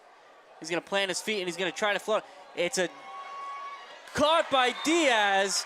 Oh, my goodness. Diaz looked like he was catching a punt on that one. That's how high it was. He got underneath it, and a big gain for the Red Tornadoes. And, Jim, Diaz did that perfectly. And you're right. It did look like he was catching a punt because that ball was up there for a while. He noticed the defense coming at him. You saw it was Marr bearing down on him, and he knew where Marr was, so he caught that and protected himself, got down. Now it's Blessing. Now he's got some space. He goes through on tackle. He's the outside. Diaz is going to try to get up there and give him a block, and it's a touchdown. Blessing's third of the night, 34 yards, 27-0 Red Tornadoes. And, Jim, you knew it was just a matter of time for Blessing. You got to keep feeding him. He's the workhorse. He's the bell cow. He's the guy that takes the load of the carries here for the Red Tornado offense. And it's just a matter of time for him before he finally finds that crease and wears down that defense. And it was set up perfectly by the pass on the previous play. You soften up that defense inside a little bit, and then you hit him with a nice run play. And Shoppy's extra point is good. It's 28-0 Red Tornadoes. And Dan, you make a good point there, and I think about the pass play setting up the touchdown the second time tonight, right? A big pass set up a Blessing touchdown. Yep. But I think we were talking about Diaz and the adjustment he made coming back to the ball, getting under the ball. But if you have a chance, go back and watch Spears. Yeah. Remember, Spears is a right-handed quarterback. He's rolling to his left, so he's got to turn his shoulders, set his feet, and get that out there while he's taking a shot. Right. So just kudos to that kid to get the ball. And again, he threw it, it was 35, 40 yards in the air. Yeah. And we talked about after the last Red Tornado offensive drive that, maybe they're starting to slow down a little bit. Maybe the Warrior Run's defense is starting to kind of pick things up. It seems like on these last few drives, they've been getting a lot more pressure on Spears when he's in the pocket. So I think that they might be sending a little bit of extra pressure, maybe from the linebacker spot, and that might be something that's going to be open throughout the rest of the night. The middle of the field, I think we'll see Coach Dara start to exploit that in the pass game moving forward. They're going to keep bringing extra pressure. Well, and you're right. We didn't really get into starting lineups or not, but Sherman is listed as a linebacker. That is kind of where he earns his keep. His Shoppy's kick will be taken by Hall at the 15. He's going to come up the right side. There's a flag already. He's going to step out of bounds there. That'll be stopped about where he stepped out of bounds, but I do think he stepped out of bounds first. Yeah, they're just a whole pile of Red Tornadoes over there cleaning up that tackle. And that flag came in from deep. Yeah. Flag traveled. And it is a hold against the defenders, but something to keep an eye on. You see, after that tackle, because it was on the Red Tornado sideline, there's no stoppage, but Kimsel was down on that play. He's being tended to currently by the training staff. I'm sorry, not Kimsel, Lukoski. Yeah. So we'll have to keep an eye on that as we go forward. But again, you said, so they're Morganti out there in the defensive backfield along with Kimsel and Adams and Diaz at the corner. Let's not forget, for as good as this Red Tornado pass defense has looked, they're also missing a big piece in Jalen Delaney, who really showed out in week 1, has been sidelined with an injury since. 42, Thomas Royals. Yeah, so it's a really good job here by the Red Tornado defense. They've been playing tremendously throughout this this first half, and this whole next man up kind of mentality that they have, and having guys that aren't playing consistently both ways has seemed to work out for them. 2 and nearly a half games into the season so far. There's a short gain by Royals off the left side. It'll be 2nd and 9. Hall comes in motion. They'll hand it to him. Going to have a lead blocker in front of him, but the Red Tornadoes close those lanes pretty quickly. Going to bring up 3rd and about 4. Yeah, credit to Hall. He fought forward there for a few more than I thought that he was going to get. Likewise. He found a crease in there. You see here again with the great replay. He gets upfield quickly and just kept those legs driving with 3-4 Red Tornado defenders on top of him. Again, as you enjoy those replays, don't forget WKMC TV is a student-run organization here in the Mount Carmel Area School District. These are all students running these cameras in the truck, keeping all this beautiful footage and enabling you to enjoy the game from wherever you are. And of course, as we get a stoppage here, timeout by the defenders, we're grateful to tonight's sponsor, the Atlas Fire Company, for their contributions as well. So what do you think, Dan? 2.5 minutes left in the first half, 28-0 Red Tornadoes. What are your assessments? Well, my first assessment is not my assessment. It's coming from Jose. Okay. So far, Spears, throughout this 28 points on the board, he's 10 of 14 for 207 yards, which is a pretty impressive numbers considering what was it 262 last week, 259. Last week was 270, sorry. 270 last week through 4 quarters.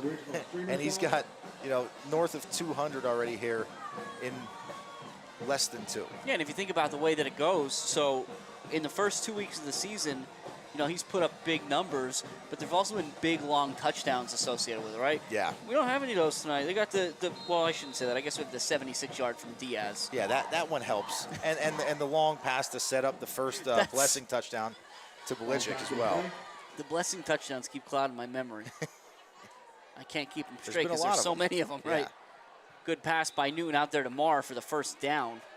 Keep the drive alive for the defenders. And I mentioned it earlier, Jim. I think this is going to be what the defenders are going to have to do. They're going to have to run a quick game. 5-yard hitch routes, quick outs. I think that's going to be the only thing that they're going to be able to do because that pass rush up front from the Red Tornadoes defense and the great coverage by the defensive backfield, not letting anybody get behind them. They're going to have to just take what the Red Tornadoes give them and take those short passes.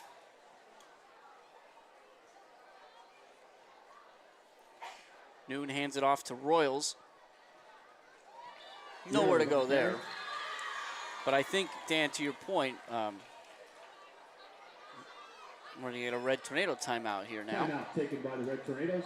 Yeah, to your point before about Spears and his proficiency. Yeah.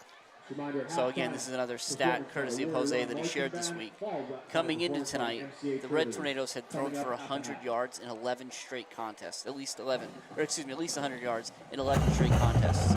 So we're at a dozen now. That's pretty impressive. And I'm not great with math, but in 6 of those 11 previously, they'd thrown for 200 yards. So let's make it 7 out of 12. Yeah, those are impressive numbers at the high school level, especially, and again, we talked about kind of the way that the Red Tornadoes offense has been evolving over the last few years, especially with Spears now at quarterback for these last 2 seasons. But it's a historically run-heavy, run-centric, I would even say, offense.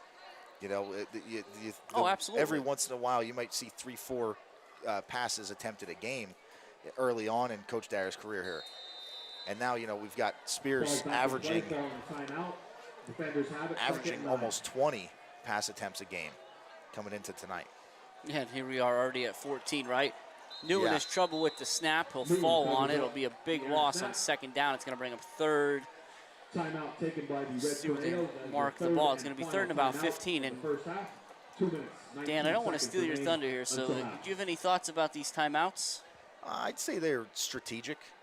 I'd say because we saw after the completion and the first down, which the clock does stop until the chains are set, but then it starts rolling again. There was no timeout. You get a stop for a short gain on first. You get a big loss on second down. This is how you want to use your timeouts now, because third and long, it's probably a passing down for the defenders. Now the Red Tornadoes out of timeouts at this point, but with over 2 minutes left when they get the ball back, possibly, it's setting yourself up to maybe put another one on the board going into the half, and then boom, you deferred to start the game. You received the kick to start the second half, double whammy. Ball's back in play, following timeout. 14-point swing there. I tried to set you up. You're supposed to say you can't take them with you. That's what I tried to set you up for. That part's also true. 3rd and 15, just hand it to Royals, and he's going to be stopped immediately. So trying to see who that's at the bottom. It's Ben Miller. I'll tell you what, though, Jim, I like the call by Coach Zeckman there. Knowing that the Red Tornadoes don't have any timeouts left, you probably telling Allison to go out there and keep an eye on that play clock, run it down to 1 before you call for that snap.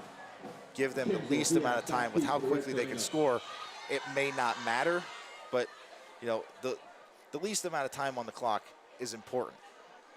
Now, almost blocked by Morganti, who's having himself quite a half. It's going to be fielded on the fly by Kimzel, but good coverage by the defender. So the Red Tornadoes are going to have a little over 90 seconds, about 93 seconds here. The ball's going to sit around the 42-yard line. 43. So 93 seconds and 57 yards, Dan. Yeah, and I mean, I'm sure you can guess, but we see the Red Tornadoes. Prove me wrong here, going tight to start this under 2-minute drill. Well, just because they show the tight formation. We've seen him throw out of this a good bit over the last few years as well. And that's what we're going to do here. Looking for Schultz, and he's going to over. It's intercepted. Spears' pass is a little bit deep, and now Carter Marr's got a little bit of room up the sideline. He's going to get a couple good blocks. Get a good return back to about the 44-yard line. Yeah, and that's a tough one there for the Red Tornadoes, because it appeared, at least from the way I saw that, it looked as though Schultz initially thought that Spears was going to go in the direction of Diaz down the sideline, and then was almost tried to hit that second gear to go and get it once Spears put it up in his direction. You'll see here just a little bit overthrown, and Marr did a really good job tracking that ball, almost becoming the receiver there and making a good play.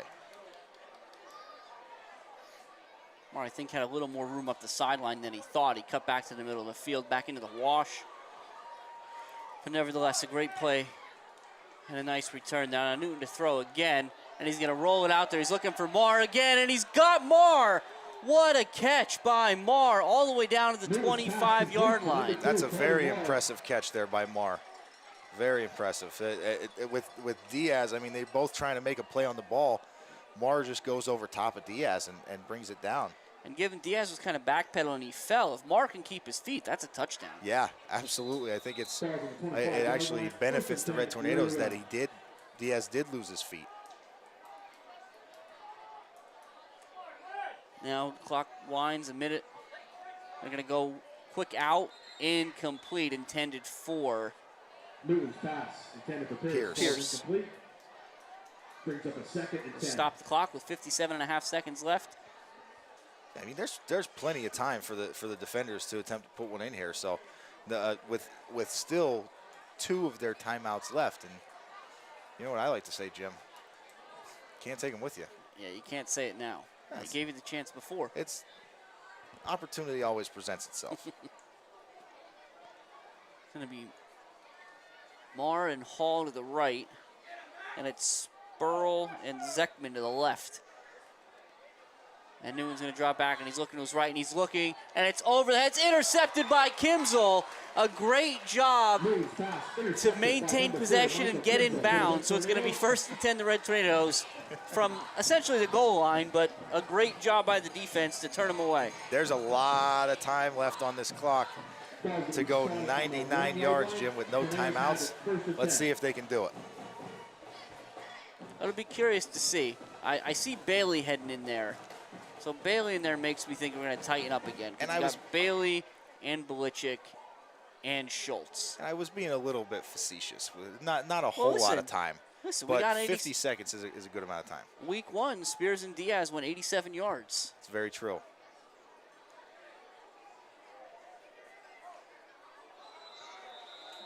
Now there's some motion. It's going to depend on where it goes. Because there was movement on both sides. I just didn't see which was first. It's always nice to see the finger pointing. Right. Yeah, I like seeing that. Let's And it's Oh, going to be that's- against the Red Tornadoes. Oof. So they're going to move it less than the length of the football. As it's a half the distance penalty at this point, and half of a foot isn't a whole lot. Right, yeah. And you see, Red Tornadoes initially thought that was going to go against the defenders, brought Bailey out, realized it was against them, brought Bailey back in. Now the danger here is that if the Red Tornadoes can get past that initial point of contact, you can pick up some yardage, and now there's a flag. So let's see what happens. Spears got out to about the 7. There's a flag in the backfield in the area of what would be holding. And Jim, if that's a hold, how can you see a hold in that whole wash? Oh, that's a push. Oh, That's aiding the runner. the official. I thought that was the sideline warning sign. Well, it's multiple here. We've got it's helping runner interlocked blocking is what our official Interlocked rule blocking. book tells us, Dan. You can't wedge. Nope. I guess not. So the quarterback sneak is basically an impossible play anymore if you can't interlock block. What would the Eagles do if you couldn't do that? Jalen Hurts would score a lot less touchdowns. That tush push, as they call it, right? Yeah. We'll get finally a first down play without a penalty. Let's see, it looks like they're going to put the ball at, what does that look like, Dan? About the 2-yard line? Now look at this. The Red Tornadoes right back up there. They don't have to be. They can just let the clock run out. But Spears is in the gun. And they're going to give it to Blessing. Blessing's going to get out there. Out to about the 18-yard line. 10 seconds left. Look at this. Red Tornadoes are back up on the ball as the clock will stop Are we for going a to first see down. a spike, or are we going to see a play run? Nothing would surprise me. Clock just starts running now. They're going to hand it to Diaz. Oh, boy. Oh, boy. Oh, boy. And he's going to stop. They're going to get him out of bounds man. just as the clock runs out. So a little bit of excitement there at the end of the first half as the Red Tornadoes are going to head into the locker room with a 28-0 lead over the visiting Warrior Run defenders. So stay with us through the half, and we'll be back before too long with stats, scores from around the area, and the second half of play. Stay tuned.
Hello and welcome back to the Silver Bowl, where after one half of play, the Red Tornadoes lead the visiting Warrior Run Defenders 28-0.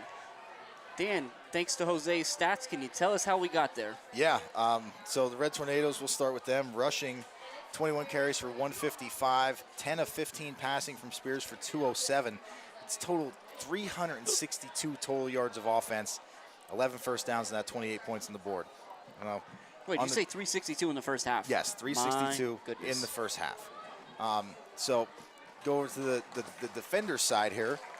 15 carries for 0 yards on the ground, 6 of, looks like 14 passing for 56 yards for a total of 56 yards. 3 first downs, and unfortunately for the defenders, that 0 on the board. Yeah, and as far as the 28 points for the Red Tornadoes go, the Red Tornadoes opened the scoring. It was a 7-yard run by Blessing that brought it to 6-0. And then the big play, 76 yards from Spears to Diaz, 14-0 after the Bailey 2-point conversion was successful. And then it was all Blessing from 2 yards and then 34 with the PATs good on both accounts, 28.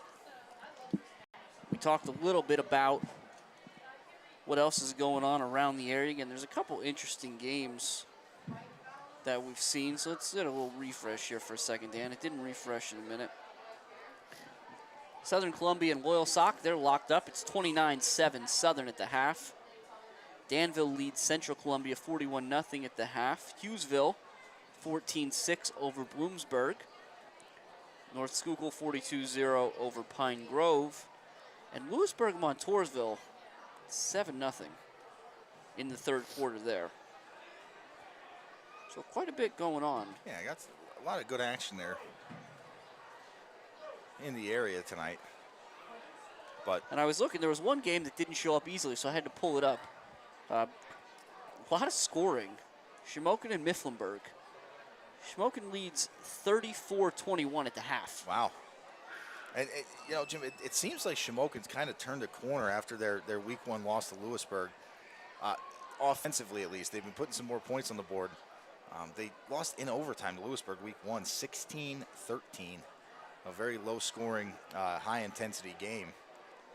They've kind of turned a corner, but you know, again, we talk about all the stuff going on in the area, and we're getting ready to get back to action here. Yeah, and you talked about it a little bit, Dan. So the Red Tornadoes won the toss to start the game and deferred. So while they had the excitement at the end of the first half, right? It was the interception by Kimsel gave the Red Tornadoes 1st and 10 from their own goal line, basically. Yeah. After a stop and start a couple times because of some penalties. Finally had a big run by Diaz as the half ran out. It was probably a good 40 yards there. So we'll see where they pick up from here as the defenders are out and look to be ready to kick off. Some score update before we start the second half. Third quarter, Southern Columbia 29, Loyalsock 7. Halftime score, Danville 41, So I think another Central couple 0. things. Again, we want to thank tonight's sponsor, the Atlas Fire Company. 6. Halftime score, Hughesville 14, For this Bloomsburg 6. WKMC TV broadcast, Halftime score, Heartland Shamokin Athletic 34, Conference Division Mifflinburg 3 21. Third quarter score, matchup Berwick here 21, tonight. Abington Heights 14. Diaz and Kimsel back Third quarter, deep for North the Red Schuylkill 42, Tornadoes. Pine Grove 0. Third And quarter, while Northwestern Lehigh 21, Stone Blue Mountain Allison 14. handles the punting, looks like number 26, Isaac Sherman, is going to kick off for the defenders. It does appear that way. Unless that might be a 28 actually, Dan, which is Jacob Bruckhart. And he goes for the onsider, and it slips through Blichik, but a nice job there covering up by Adams. Adams making some Kick big covered up by plays number tonight. 7, Kate Adams for the Red Absolutely. Tornadoes. The early interception and then getting on that Tornadoes will that begin the onside kick second there. half on offense. You know, Red Guys, if you Tornadoes, want really good starting field to position get here now. both your game ball tickets After and that 50-50 tickets attempted ready, onside kick, so be we'll see announcing both what they sets of decide to winners do on the offensive side of the in ball. the They've third kind of quarter. gone back and forth. They've went run heavy. They've gone pass heavy. They've let Spears put the ball in the air a pretty good amount with a lot of success in the first half. They come out wide open. We'll hand it to Blessing. Get over the 45. Blessing on the carry. I think they'll call it forward progress to 46. It'll be a gain of 5. And you know what, Jim, I Initial mentioned contact on defense by number wasn't 88, Isaiah a Betts. ton of Full-way size run. on that defender defense, but number 77, Caleb Nicholas, 6'2", 280 sophomore, in on that tackle. Dan can't even get out his quick little analysis before the Red Tornadoes are back on the ball, and Spears hits Schultz for a first down on an out pattern. And you see Spears looking to the sideline and looking at his offense and telling them, let's go, let's move. We want to put points on the board quick. Blessing again off the right side, and he picks his way through, and he'll be inside the 40. Give him about 8 there, 2nd and 2. And they're going to be right back up on the ball again here, Jim, so let's not breathe.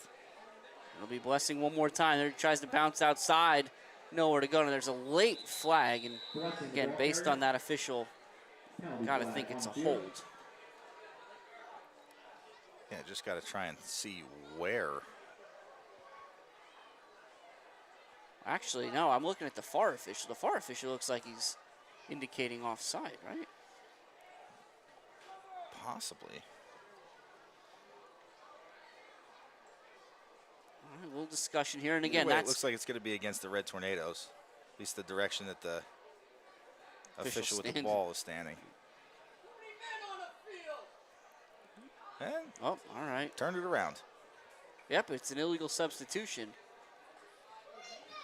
against the defenders there, which again is one of the risks, or I shouldn't say risks, I guess, one of the benefits of this offense for the Red Tornadoes. You can catch teams trying to swap. Yeah, absolutely. And one of the risks of trying to substitute with a team that runs this much pace.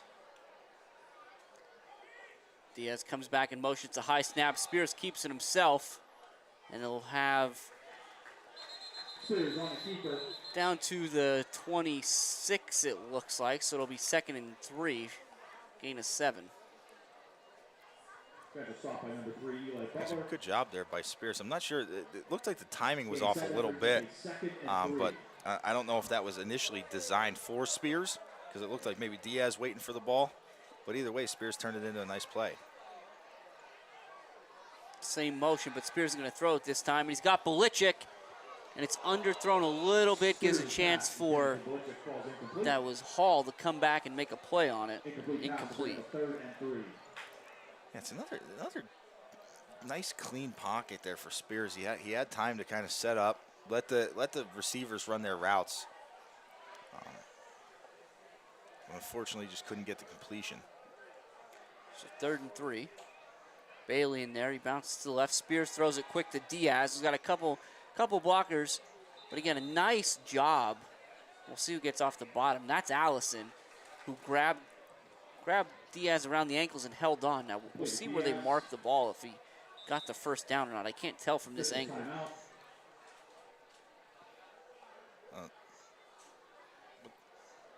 Yeah, I was just saying, not sure what the official timeout were, because if you looked at the far judge where the chain gang is, he had him by a good solid yard. Now there is a Warrior defender down, but you're right, Dan. That wasn't the timeout initially. Right. As they tended the Warrior defender. It actually looked like the official closest to us was talking to Diaz for a minute. Yeah. I'm not quite sure what that's about, but again, when we get back into play here, it'll be 1st and 10, and we talked about it a little bit earlier. Just want to talk about it again. One of our favorite things to talk about here at the Silver Bowl, especially, is the Brick Project. Mm-hmm. So again, just a friendly reminder, in the south end zone where the creature bleachers used to be by the grocery store, there is a 6-foot water jet Red Tornado. That thing is surrounded by blocks and bricks. The blocks are 12 by 12, so a foot there, and the bricks are, your traditional 4 by 8 inch bricks. And you can get those engraved with your motivational messages, your family name. You see a lot of people put the years their family members graduate, go Big Red, all different kinds of things. Mm-hmm. So if you want to do that, right, well, you say, how do I do that? You head over to redtornadofootball.com. On the right-hand side of the page, you're going to find a link for the Brick Project. Click the link, fill out the form. A couple things to know about the form, or about the order form, I should say, the order itself, I should say. So number one, the proceeds from that. So obviously you're going to pay for your brick, and there's going to be whatever proceeds that might come after, they go back into the stadium. So it's a 2-for-1 where you get to have a brick, you get to be part of the Silver Bowl for your family, but also continue to support the general upkeep here at the Silver Bowl. Second of all, there's such great interest in this project, and again, you can be one of them. It can be you as well. There's such great interest that they've got to expand it. They've sold so many bricks. There's so many people that want to come back and support the Silver Bowl here that they're selling so many bricks they have to expand the area. But the good news for you is there's still a few blocks around the water jet tornado, so you want to make sure you get your order in as fast as possible, definitely by October 1st. That way you can go out there and try to snag one of those few remaining slots. So again, Tornado Brick Project, redtornadofootball.com on the right-hand side. Have that order in by October 1st. Yeah, Jim, that was for the defenders there. It was number 65, Peyton Snyder. He's up and making his way off the field, so hope to see him back. We'll see the Red Tornadoes moving the ball with some ease here to start the second half. Going to be tight here in the old shotgun double wing with Belichick and Schultz at the tight ends. Bailey's the fullback. They hand it to Blessing, who does a really nice job of freezing the defender as he goes by him. He's going to be down near the 10. I'm going to say about the 12-yard line, but good enough for a first down. Yeah, it's another really good run there by Blessing. I mean, he's just eating up the carries at this point and just, you know, again, unrelenting. I mean, that's kind of been the theme of the game tonight. Diaz on the carry. Quick one to Diaz, but a nice play made by the defenders to drop him in the backfield. Gain of 2 brings up a 2nd and 8. Actually, looks like they're going to say picked up 2. It doesn't look like I'm trying to figure this out because the down marker hasn't moved. Yeah. Spears takes a snap. He's going to roll to his right now. He's going to come back to his left under pressure, and he floats to the back of the end zone, and it's caught by Schultz. Touchdown, Red Tornadoes.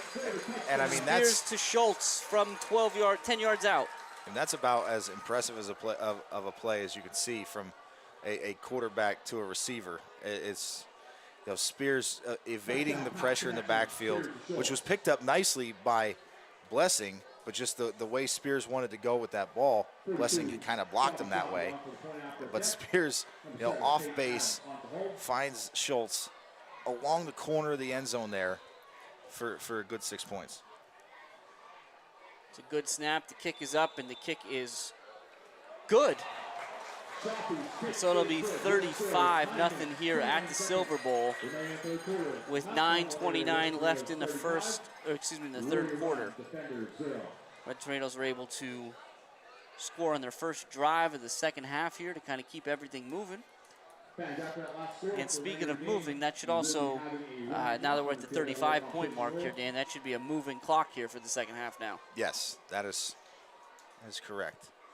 And we will see, again, this Red Tornado defense, which has played so well up to this point. They've created some turnovers. They've done such a good job. You know, kind of had an answer for any sort of wrinkle that the defenders tried to throw at them so far. We'll see if they can continue this, because now you know, you get to this point in the game. Defensively, you're putting a lot of pressure on yourself. You want to keep that 0 up there on the scoreboard. Shoppy will come out to kick for the Red Tornadoes. It's going to be Marin Hall back deep for the defenders.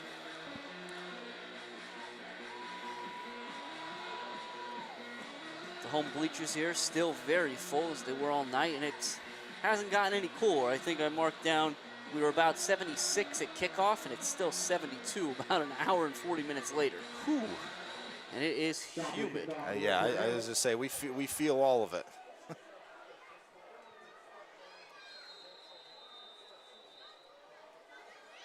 Shoppy's kick will be taken by Hall right around the 18-yard line. He's going to try to get up the left side. He's got Marr in front of him. He's got a little bit of space. A nice job there. He's going to be dragged down from behind by Cooper Karicki. They're going to say at the 44. It's a nice little return there by Hall. So that's decent starting field position here for the defenders. We'll see if they can do something with it here coming out of the half. you go into a half and you don't have a ton of success offensively. They had that 56 yards all through the air. You kind of look to your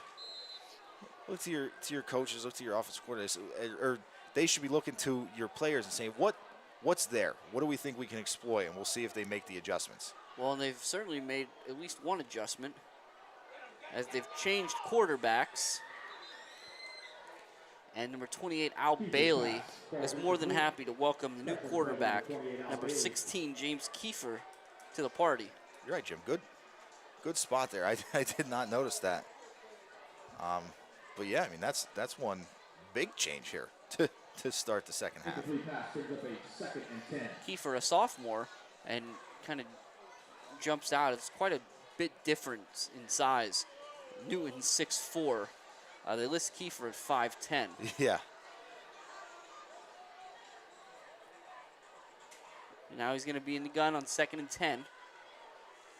He's going to hand it to LeBaron. He's going to try to get the edge. Ben Miller does a good job of sending him back inside, right into the waiting arms of Karicki. Yeah, that's a really, really good job there by both Miller and Karicki on that play. For no gain there. It looks like a loss of a yard. So we'll see what Coach Zeckman and the new quarterback Kiefer have in store here on 3rd and long. So it'll be 3 receivers to the left, a single one to the right. Kiefer has LeBaron to his left in the backfield.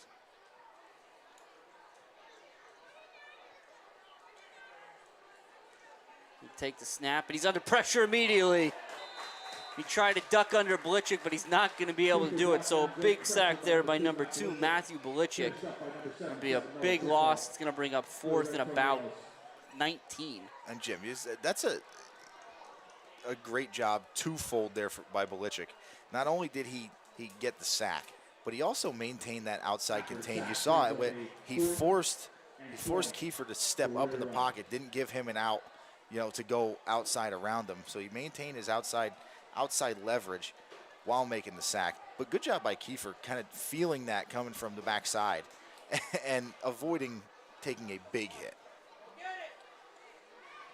Allison, good punt.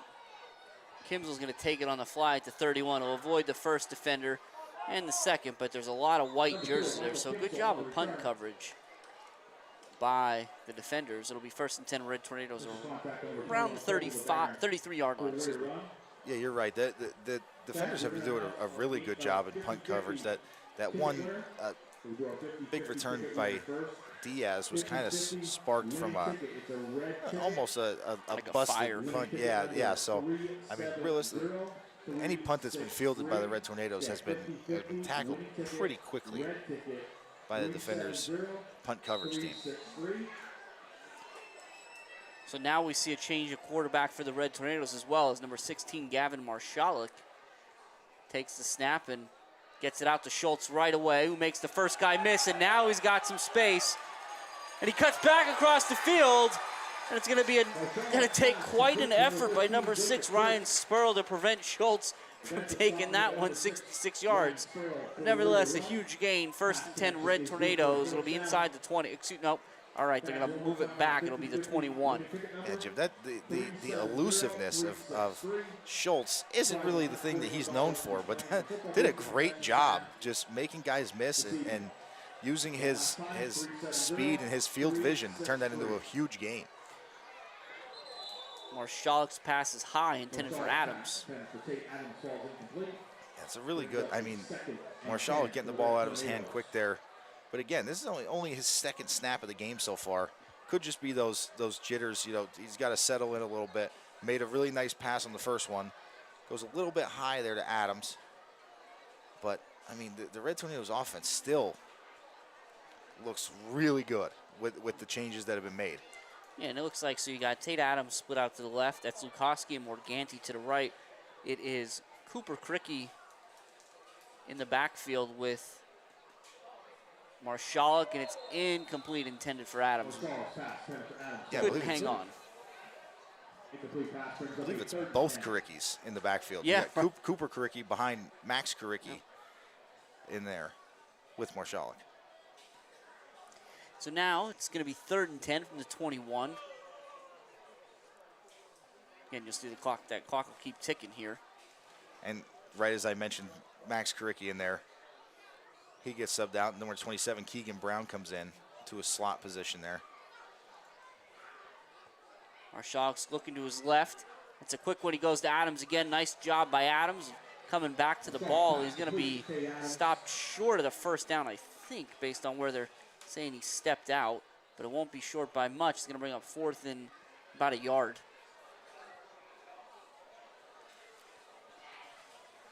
Yeah, we'll see here. Obviously not going to punt from this area on the field. But we'll see. I wouldn't think. We'll see if Coach Dara decides to let Marshall keep throwing, or if they go to Karicki on the inside, or possibly Keegan Brown. Well, they're going to stay pretty open, so. And he's going to hand it to Karicki, and Karicki's going to have the first down and a little bit more down inside the 10. It'll be down to about the 6-yard line. It'll be 1st and goal from there.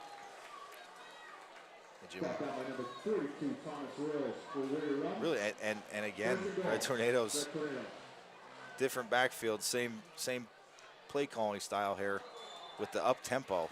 Marshall looking for Adams there. He got it out of his hand about as fast as he could, but incomplete. 2nd and goal. Brings up a 2nd and goal. Yeah, while we have a chance here, we try and highlight that offensive line. Looks like changes there as well. Number 76, Jeremiah Shiganowski at the left tackle. Number 53, Seth Spears at left guard. Yeah, I think Shiganowski is the only change.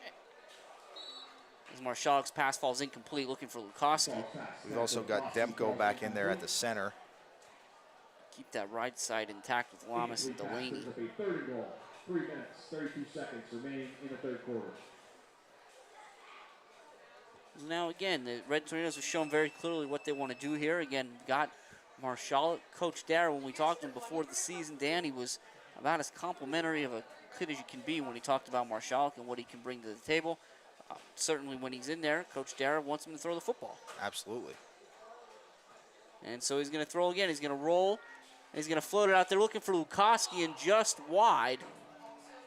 So it'll be 4th and goal now as the clock ticks under 3 minutes left in the 3rd quarter.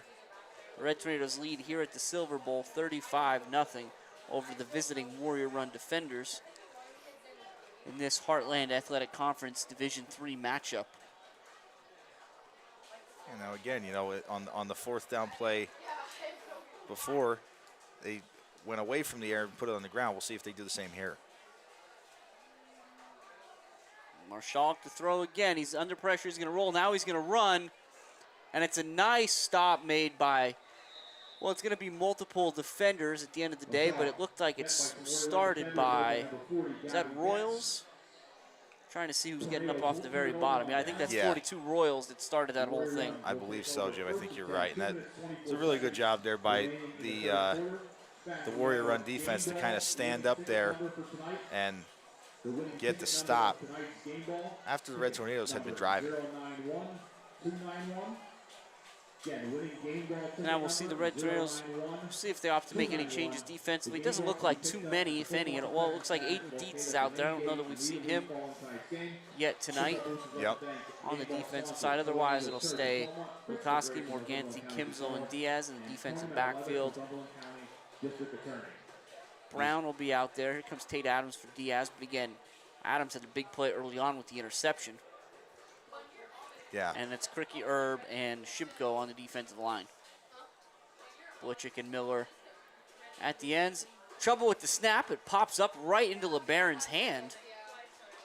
But it'll be just enough to kind of throw off the timing there and they'll lose 3 yards.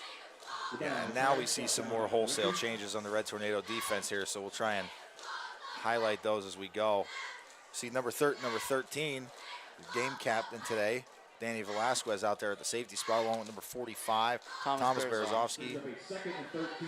Cooper Cricky in that right corner slot. Yep. Looks like number 60, Jabari Kynes, is in there on the defensive line. Is Shiganowski in there on the right side? Is that 76 now that I see that right tackle position? I'll have to get a look here.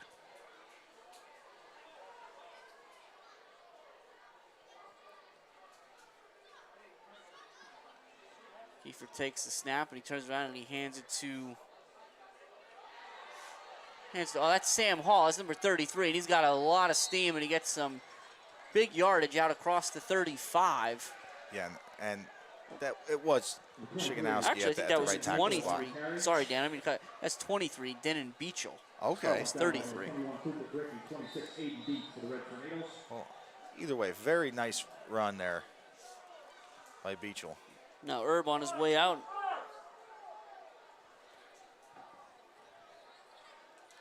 So we'll see as we're under a minute left here in the third quarter. Also see number 40 in there, I believe Dylan Poe at that right outside linebacker spot. Ball sits right on the 35. Kiefer brings his defenders to the line. And they hand it to Beachel again off the left side, and Beachel's got a head of steam. It'll be a nice tackle. Trying to see who made that I tackle. think it was Velasquez.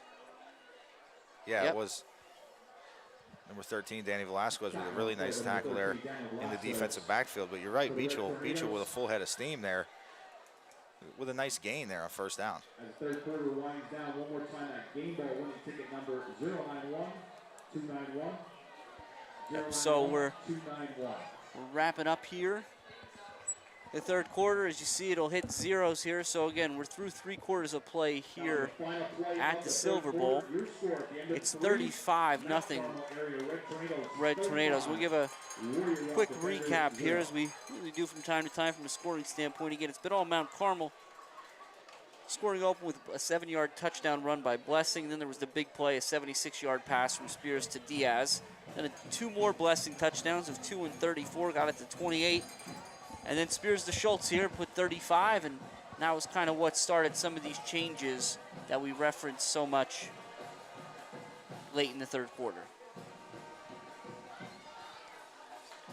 So another young man that was in there, let's see if he's still in there. Yep, number 50, Andrew Adams. That's another jersey that we missed early on. Had to get verification on his switch of his number. Number 14, Ezekiel Noel. He's in there in the right corner.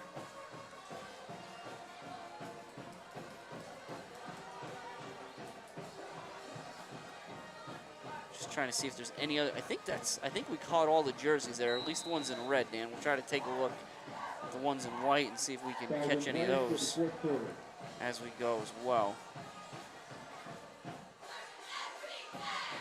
Again, it's Zekman and Spurlow are going to split to the right. Kiefer's got Beachel behind him. Kiefer calling out some stuff at the line there, making some changes, it looks like. 2nd and 1 after the gain of 9 now. Get it to Beachel, and he's going to be dragged down by Keegan Brown. A nice play there.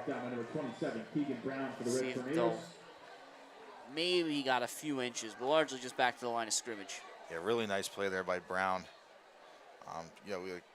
Last 2 times Beachel carried the ball, he had some success. So good job, kind of stifling him on that play. So it'll be 3rd and 1, ball at the 44. Number 14, Liam Moore.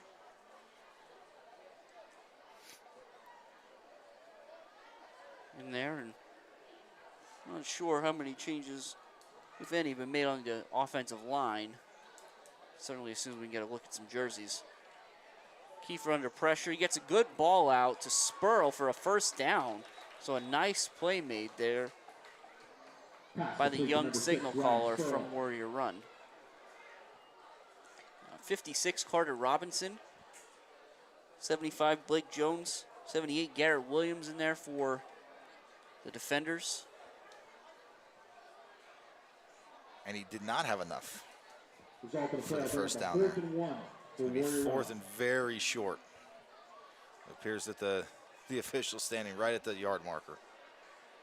Okay. Well, now we got a stoppage here. And it is a first down. Okay, a little discussion. Not entirely sure what happened there, but It Officials readjusting appeared the that ball. Coach Zeckman had to point out where the ball was in relation to where the yard marker was. Well, the important thing, Dan, as I said, it was a first down, and it was a first down. So Yeah. I can hold my chin up high. So now with a new set of downs, they hand it to Beachel. And the Red Tornadoes are ready for him. I mean, that was the Red Tornado defensive line did a great job there. I think Shiganowski was the first one on him, but the rest of the defensive line assisted on that tackle.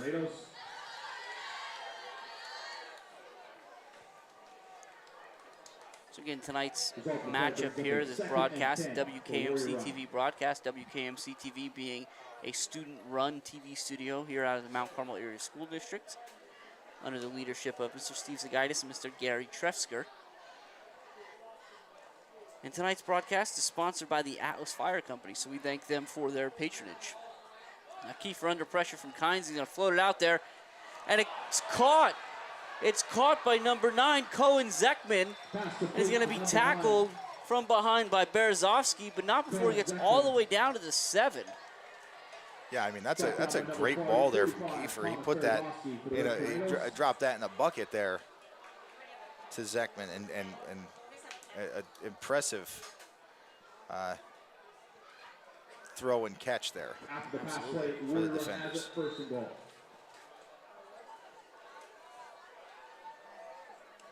So we'll see now, again, they had a little success throwing the ball. The defenders have, but Beachel's been pretty effective too up the middle. So Coach Zeckman's got some choices he can make here. And Kiefer's gonna throw, he's looking to his right. Now he's gonna go right up the middle. He makes the first defender miss in the second. He's trying to get to the edge. Good job there, teamwork, gang tackling. It looks like it's Velasquez and was it Dietz in there as well.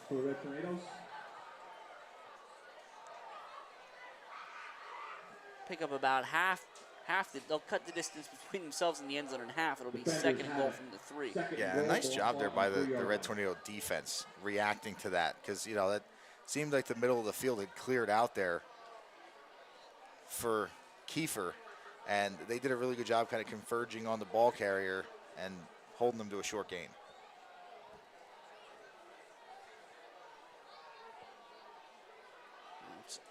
All the actions to the wide side of the field. It's a high snap. They'll give it to Beachel, and he's going to try to get there too, but the Red Tornadoes get there first, and so he'll be stopped short as well. See who gets off the bottom of the pile. I think that's, hey, what's Ben Miller still doing out there? Nice play by Miller, and looked like Dietz was in there as well. Yeah. And Ben Miller, it seems like he plays multiple positions there on the defensive side of the ball. So where he starts the game out is not always where he ends the game. So just probably getting him extra reps at some of those less familiar positions, so he can be a jack of all trades out there. Well, and you know this better than I do, but is there a chance he's out there to call the defense? That's very likely. Now it's going to be Beachel again off the right side, and he's going to be stopped short. Beachel on a carry. So again, a good effort there, but the Red Tornadoes will come up. Brought down by several Red Tornado defenders. It's a nice play made. It's 26. Dietz isn't going to make the tackle, but he's going to send him back inside to where all the red jerseys are. Yeah. Yeah. So now we're going to see a little bit more size brought in here on the Red Tornado defensive line. Now Kiefer's going to go under center, as they're about a foot away from the end zone. He turn around and he hands off, and he's not going to get in, at least not initially. The Red Tornadoes come up with, this is the second goal line stand where we're talking about inches in 3 weeks that we've seen in that end of the field. Think back to the initial drive of the season for the Spartans down here, and now certainly a big one there to preserve the shutout, at least momentarily. And that's the thing. You see, the Red Tornado, the starting defense on the sideline was very excited about that goal line stand, just because of that fact. You have to preserve that shutout, keep that goose egg up there on the scoreboard. Yeah, and again, we talked about it all night about the WKMC TV studio, and while we have a change of possession here, it's worth noting we want to make sure that we recognize that. Just like to thank everyone tonight for their We're going to contributions get to a the timeout here for the Red family. Tornadoes as they try to get their personnel right. Yeah. So I won't have to rush through this, right? Right. But no, we just want to make sure we recognize all the students involved in tonight's production. The same way we acknowledge the team, the band, the cheerleaders, because again, this opportunity to kind of sit home and enjoy this game is really only possible because of the work of these students. So tonight's director is Ava Scavery. On the cameras, we got Samantha Zatney, Hannah Forspring, and Lucas Lubinsky. On replay is Landon Musser. Graphics is Isabella Jacook. Production assistants are Gavin Lubeski, Corey Carl, and Alyssa Trefsker, photographer tonight. So again, thank you all. I want to appreciate these young men and women for what they're contributing here to this just fantastic broadcast. Yeah, I mean, you take a look at your Despite screen Dan now. We get the shots of the cheerleaders. We get shots nearly in the huddle sometimes. I mean, all the shots from the gameplay shots to the sideline views. They're all the best quality that you can imagine. All right, so tight formation from the Red Tornadoes. They have trouble with the snap. Oh my goodness. And I think they get back on the ball. No! That's defender's football. Oh my goodness. Had trouble with the snap and recovered. And we've talked about it before, but seems like there's times where you're in the shotgun so often that when you do go under center, these things can happen. yeah, so now we'll see what the Red Tornado defense has to offer here. Again, did a phenomenal job. That last drive had first and goal from the 6, second and goal from the 3, third and goal from the 2, and fourth and goal from the 1-inch line. But now it's going to be first and goal from about half a foot. And Kiefer's going to come out and he's going to go under center right away. They've got an I formation behind him. I think that's the first time we've seen the Warriors do that. And he's going to turn, he's going to hand it to the up man. That's Beachel, and Beachel's in. So and now it's 35-6 with 6:24 left in the fourth quarter here at the Silver Bowl. 1-yard touchdown run for the 23. Yeah, so good job. I mean, credit to the Warrior Run Defenders defense being Johnny on the spot there, knowing that the Red Tornadoes are backed up, being ready to pounce on that ball once it hit the ground, and then the offense converting it to points. Their first of the game.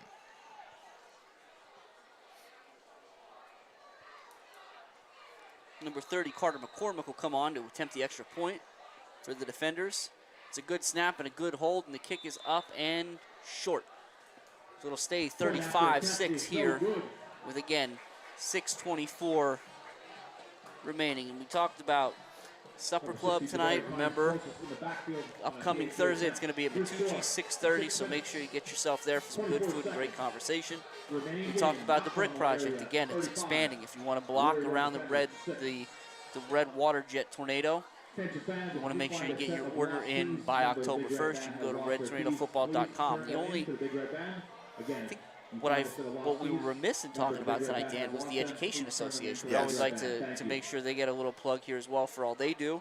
But again, if you're not familiar, through the Mount Carmel Area Education Association, you have the opportunity to support the district through gifts, trusts, and other requests. You're able to help kind of maintain a meaningful and effective learning culture by providing additional opportunities in academics, arts, athletics. That's the cool thing. You can donate to specific areas. You can donate to, I don't know, the TV studio, for instance, right? Or perhaps the cross-country team who have their first meet this week, and it's a home meet. So make sure you get out there on Tuesday and support them. You can pick sports, band, TV studio, what have you. Or if you want, you can submit that request, that gift in memorial of a loved one. So if you have any questions about how to do that, you want to go out to www.mca.k12.pa.us, and you'll be able to find the link out there. Or you can give a call right to the school district at 570-339-1500. Is that Kimsel returning that? Yeah, it looked like the original kick return team because it was Kimsel and Diaz back deep. Red Tornadoes take over first and 10. So we'll 6 see. minutes, 19 seconds remaining in the Red game. Tornado offense here with Marshalik out there leading the charge. So on that offensive line, again, it looks like it's Adams, it's Poe. I'm trying to see who the centers. Is that 58 Blessing?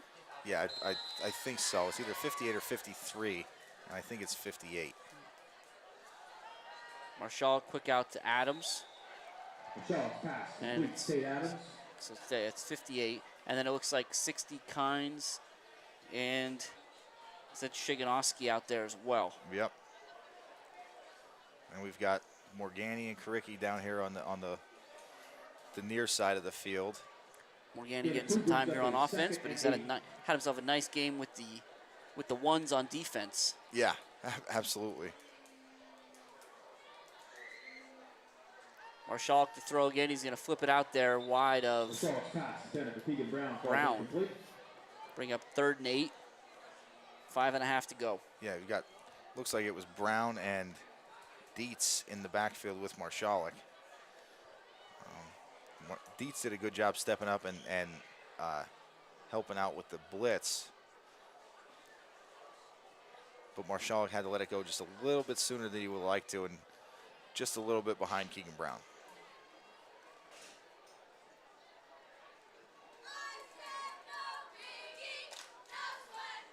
So Marshall looks over the defense. Again, 3rd and 8 at the 38. He's going to quick out again to Adams, and Adams is going to be very close to the first down. It'll depend on where he stepped out of bounds. Where the official's pointing makes me think he's about well, they're going to move the sticks. Oh, wait, are they coming back? I don't know what's going on over there, Danny boy. Yeah, I'm not entirely sure either, but looks like the officials want to get it squared away. Well, I think some of the confusion, if you want to call it that, is Brown when he ran out of, excuse me, when Adams was run out of bounds, he was kind of run right at the sticks, and now I'm thinking that the chains, 26-13, Montoursville and Lewisburg are locked up at 7, and on 4th down, Marshall tries to go back to Adams, and it's incomplete, so it's going to be 1st and 10, Warrior run. What are we going to call this, the 45? Yeah, and Jim, you know, I was kind of waiting to see at what point the defender's defense was going to jump on that route. They kind of threw it back to back to back a few plays in a row. That seemed to be Marshall where he wanted to go on that drive specifically. And that time around, it looked like number 6 Spurl was the defensive back over there, and he kind of jumped that one and was pretty close to taking that the other way. But either way, it's going to be a 1st down for the defenders.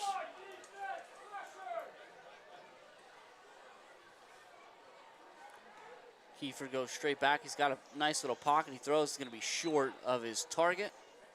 He's trying to get that one to Kiefer's pass, falls incomplete pass. Gavin Getz, number 40, but it'll be incomplete, 2nd and 10.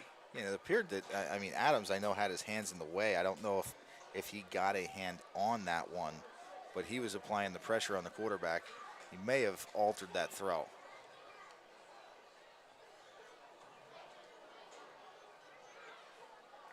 And look, don't see that we've had an update on the Shamokin score in a bit.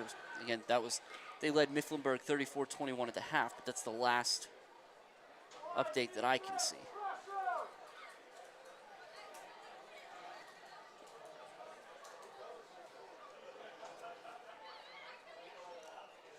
High snap, Kiefer brings it down, he rolls to his left, he plants his feet and he floats it out just outside of the outstretched arms of number 9, Cohen Zeckman. But it's a nice ball and a nice route. And Kiefer handles himself really well in the pocket. He handled that high snap pretty well. He got flushed out of the pocket quick. He tucked it and ran, but kept his eyes downfield and then found Zeckman, you know, running open, but unfortunately wasn't able to get the completion. And you talk about Kiefer and kind of how he looks out there, and I was a little bit surprised. Coach Zekman kind of got him out there pretty quick.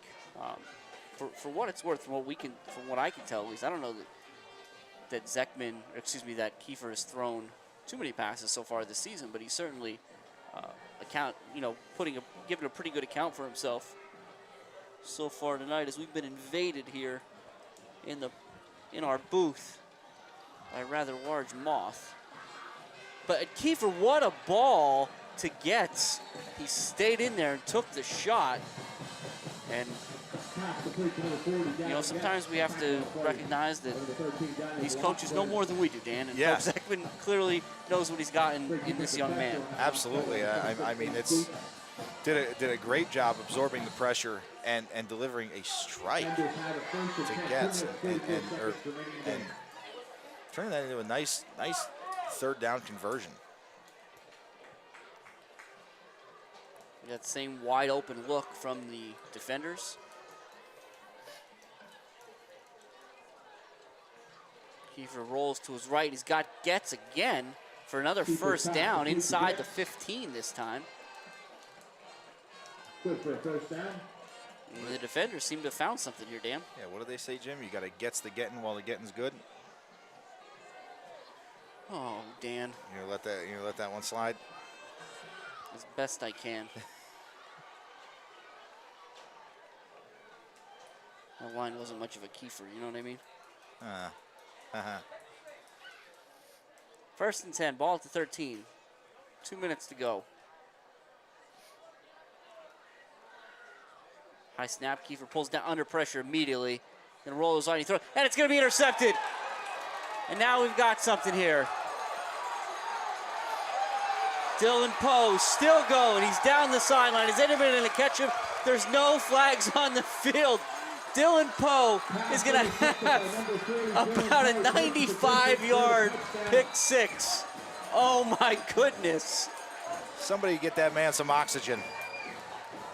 What a great play there by Poe. Oh my goodness. And just as we talked about, Kiefer doing a good job of absorbing the pressure, there was just so much immediately at the snap that he did I mean, he threw that off his back foot. It kind of floated a little bit. Poe was there right into his waiting arms and then did a great job. He initially had the ball in the wrong hand, switched it over as a good back should, and just beat everybody to the corner.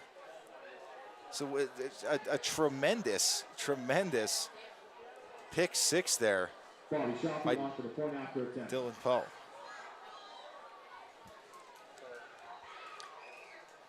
And now, he said, hey, Mr. Poe, don't forget, you got to roll the play here. Right. We know you just ran 95 yards, but you got to roll the play out here. And that one's going to be blown up from the start. So it'll remain 41-6 Red Tornadoes with a minute 36 left in the fourth quarter. So, Dan, now this is 2 years in a row the Red Tornadoes have a pick six against the Warriors. Yeah, and wow, I mean, what a change there. I mean, the Warriors seemed like, or the defenders, you got me saying it now, the defenders seemed like they had something going. It seemed like they kind of found the recipe for moving the ball there. And just one time, the Red Tornadoes got a little bit of extra pressure in there and were able to turn it into 6 points the other way.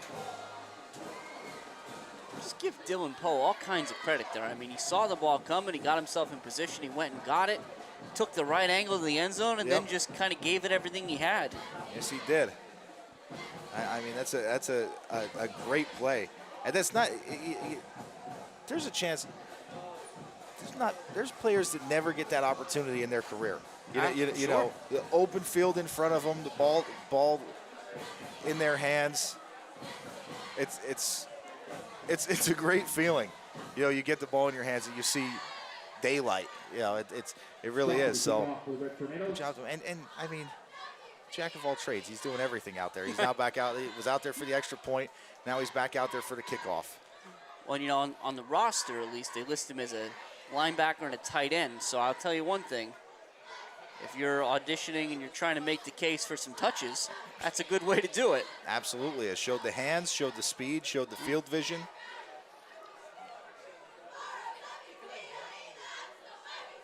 I don't think he's, for running 95 yards, I don't think he's sat down yet. And I got to imagine that man's got so much adrenaline and is so excited right now, he might not sit down for a few days. Yeah. Yeah, you're not wrong, Jim. Good kick from Shoppy. It's going to be taken on a hop by number 11, Maxwell Fogelman. Up the right side will be upended. Kick return by number 11, Maxwell Fogelman for Warrior Run. By number, Tackled by number 19, that was 19, I think, right? Yeah. 19 Urban Average. Yes. Yeah, nice job by Urban Avich there. Falls on the 27-yard line. Defenders have it 1st and 10. 1st and 10, Warrior Run. The ball will sit right about the 27. Looks like Coach Zeckman might be making a couple more changes here, maybe not.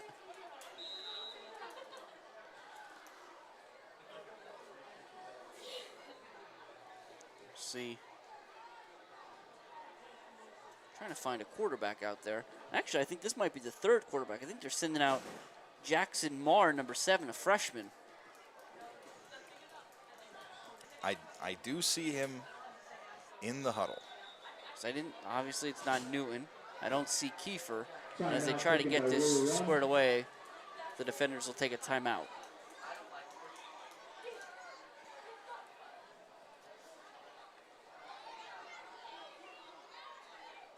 Just looking to see if I can get any more. Oh, okay. It's gotten a little interesting. It looks like Shamokin and Mifflinburg are, it's now a 1-score ball game. 34-28 Indians in the 4th quarter there. Okay.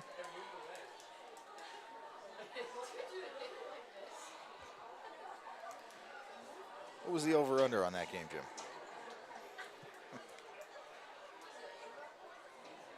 Not sure, Dan.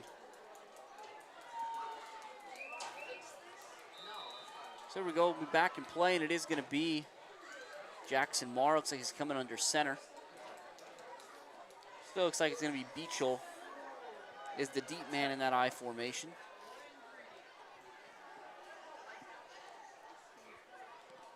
Marr's going to hand it to him. Off the left side, he'll bring it back to the right. Oh my goodness, we're gonna get a late flag here. Not sure what happened there.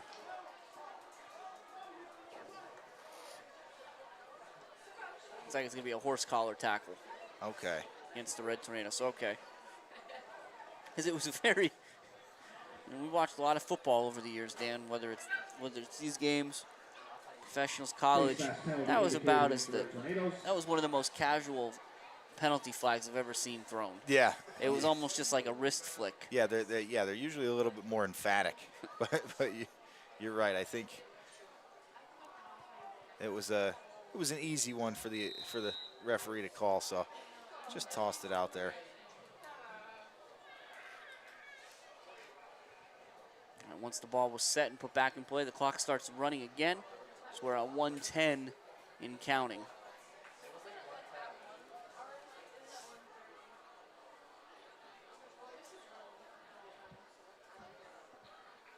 Defenders break the huddle.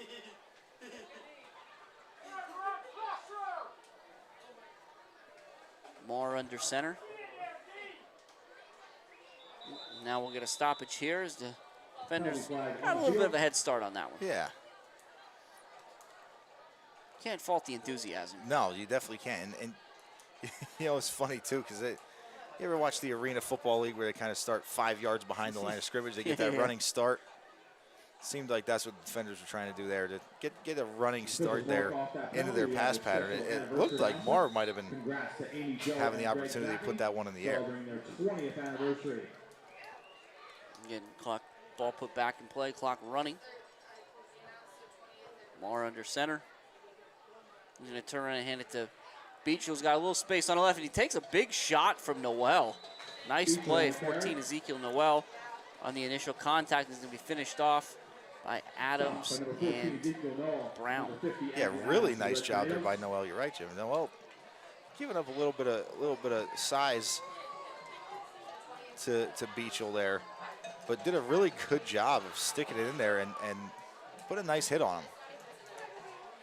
As the defenders head to the sideline and the clock heads towards 0, we're going to call it a night here at the Silver Bowl. The Red Tornadoes will emerge victorious, 41-6 over the visiting Warrior Run defenders. So again, it was a nice night here at the Silver Bowl. Warm night again. The Red Tornadoes and the Warriors both seem to get out relatively unscathed from a health standpoint, which is always good to see. Yes. As the season moves on. Some of the bigger plays tonight. Blessing has his 3 touchdown runs. Spears adds 2 more to his season total through the air. Yep. And then, of course, the icing on the cake is again, unofficially about a 95-yard interception return by Dylan Poe to put that, and that's how the scoring ends here for the Red Tornadoes. Yeah, I mean, Jim, it was a great game for the Red Tornadoes. I mean, the second half they were able to get a lot of guys some reps. And again, you mentioned that the most important thing was, for the most part, it seemed like everyone that was healthy coming into the game is healthy coming out of the game. As the Red Tornadoes, get ready to go on the road again next week. So going on the road at 2-1. Yeah, it's a good start, right? Again, we talked about it. The Red Tornadoes had a little bit of a hiccup there to start the season with usual foe North Schuylkill. Head up to Dunmore, get a big win against a heavily, a ranked opponent, a heavily thought of opponent, and then come home and take care of business against the Warrior Run team that's dangerous. Yeah. In what they can do through the air. You really handled them well. Yeah. I'm just waiting to see here if we get the final stats here from Jose. And right as we're mentioning it, here they are. So to finish this one out, the Red Tornadoes, 29 rushing attempts for 189 yards, 17 of 30 passing for 292, 18 first downs for the Red Tornadoes. And we've got some individual stats. We got Blessing, 14 carries for 89 yards. Oh. Spears, 13 of 18 for 230. Receiving, Schultz had 6 for 107. Diaz, 5 for 133. So two 100-yard receivers is a pretty impressive stat. And then on the other side, you've got 28 carries for the defenders for 43 yards. 10 of 22 passing for 130. 9 first downs, and that's 6 points on the board there to end the game. After the turnover down there in very plus territory. Yep, so like you said, Dan, next week the Red Tornadoes will take this 2-1 record on the road to Milton, whereas the Warrior Run defenders, they'll head home. They got Hughesville coming to them next Friday night. So wish them the best of luck next week and throughout the season.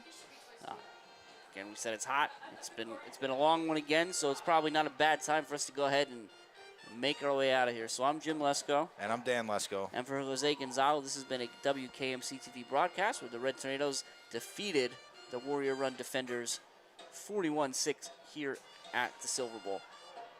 Thanks for watching. We'll see you next week.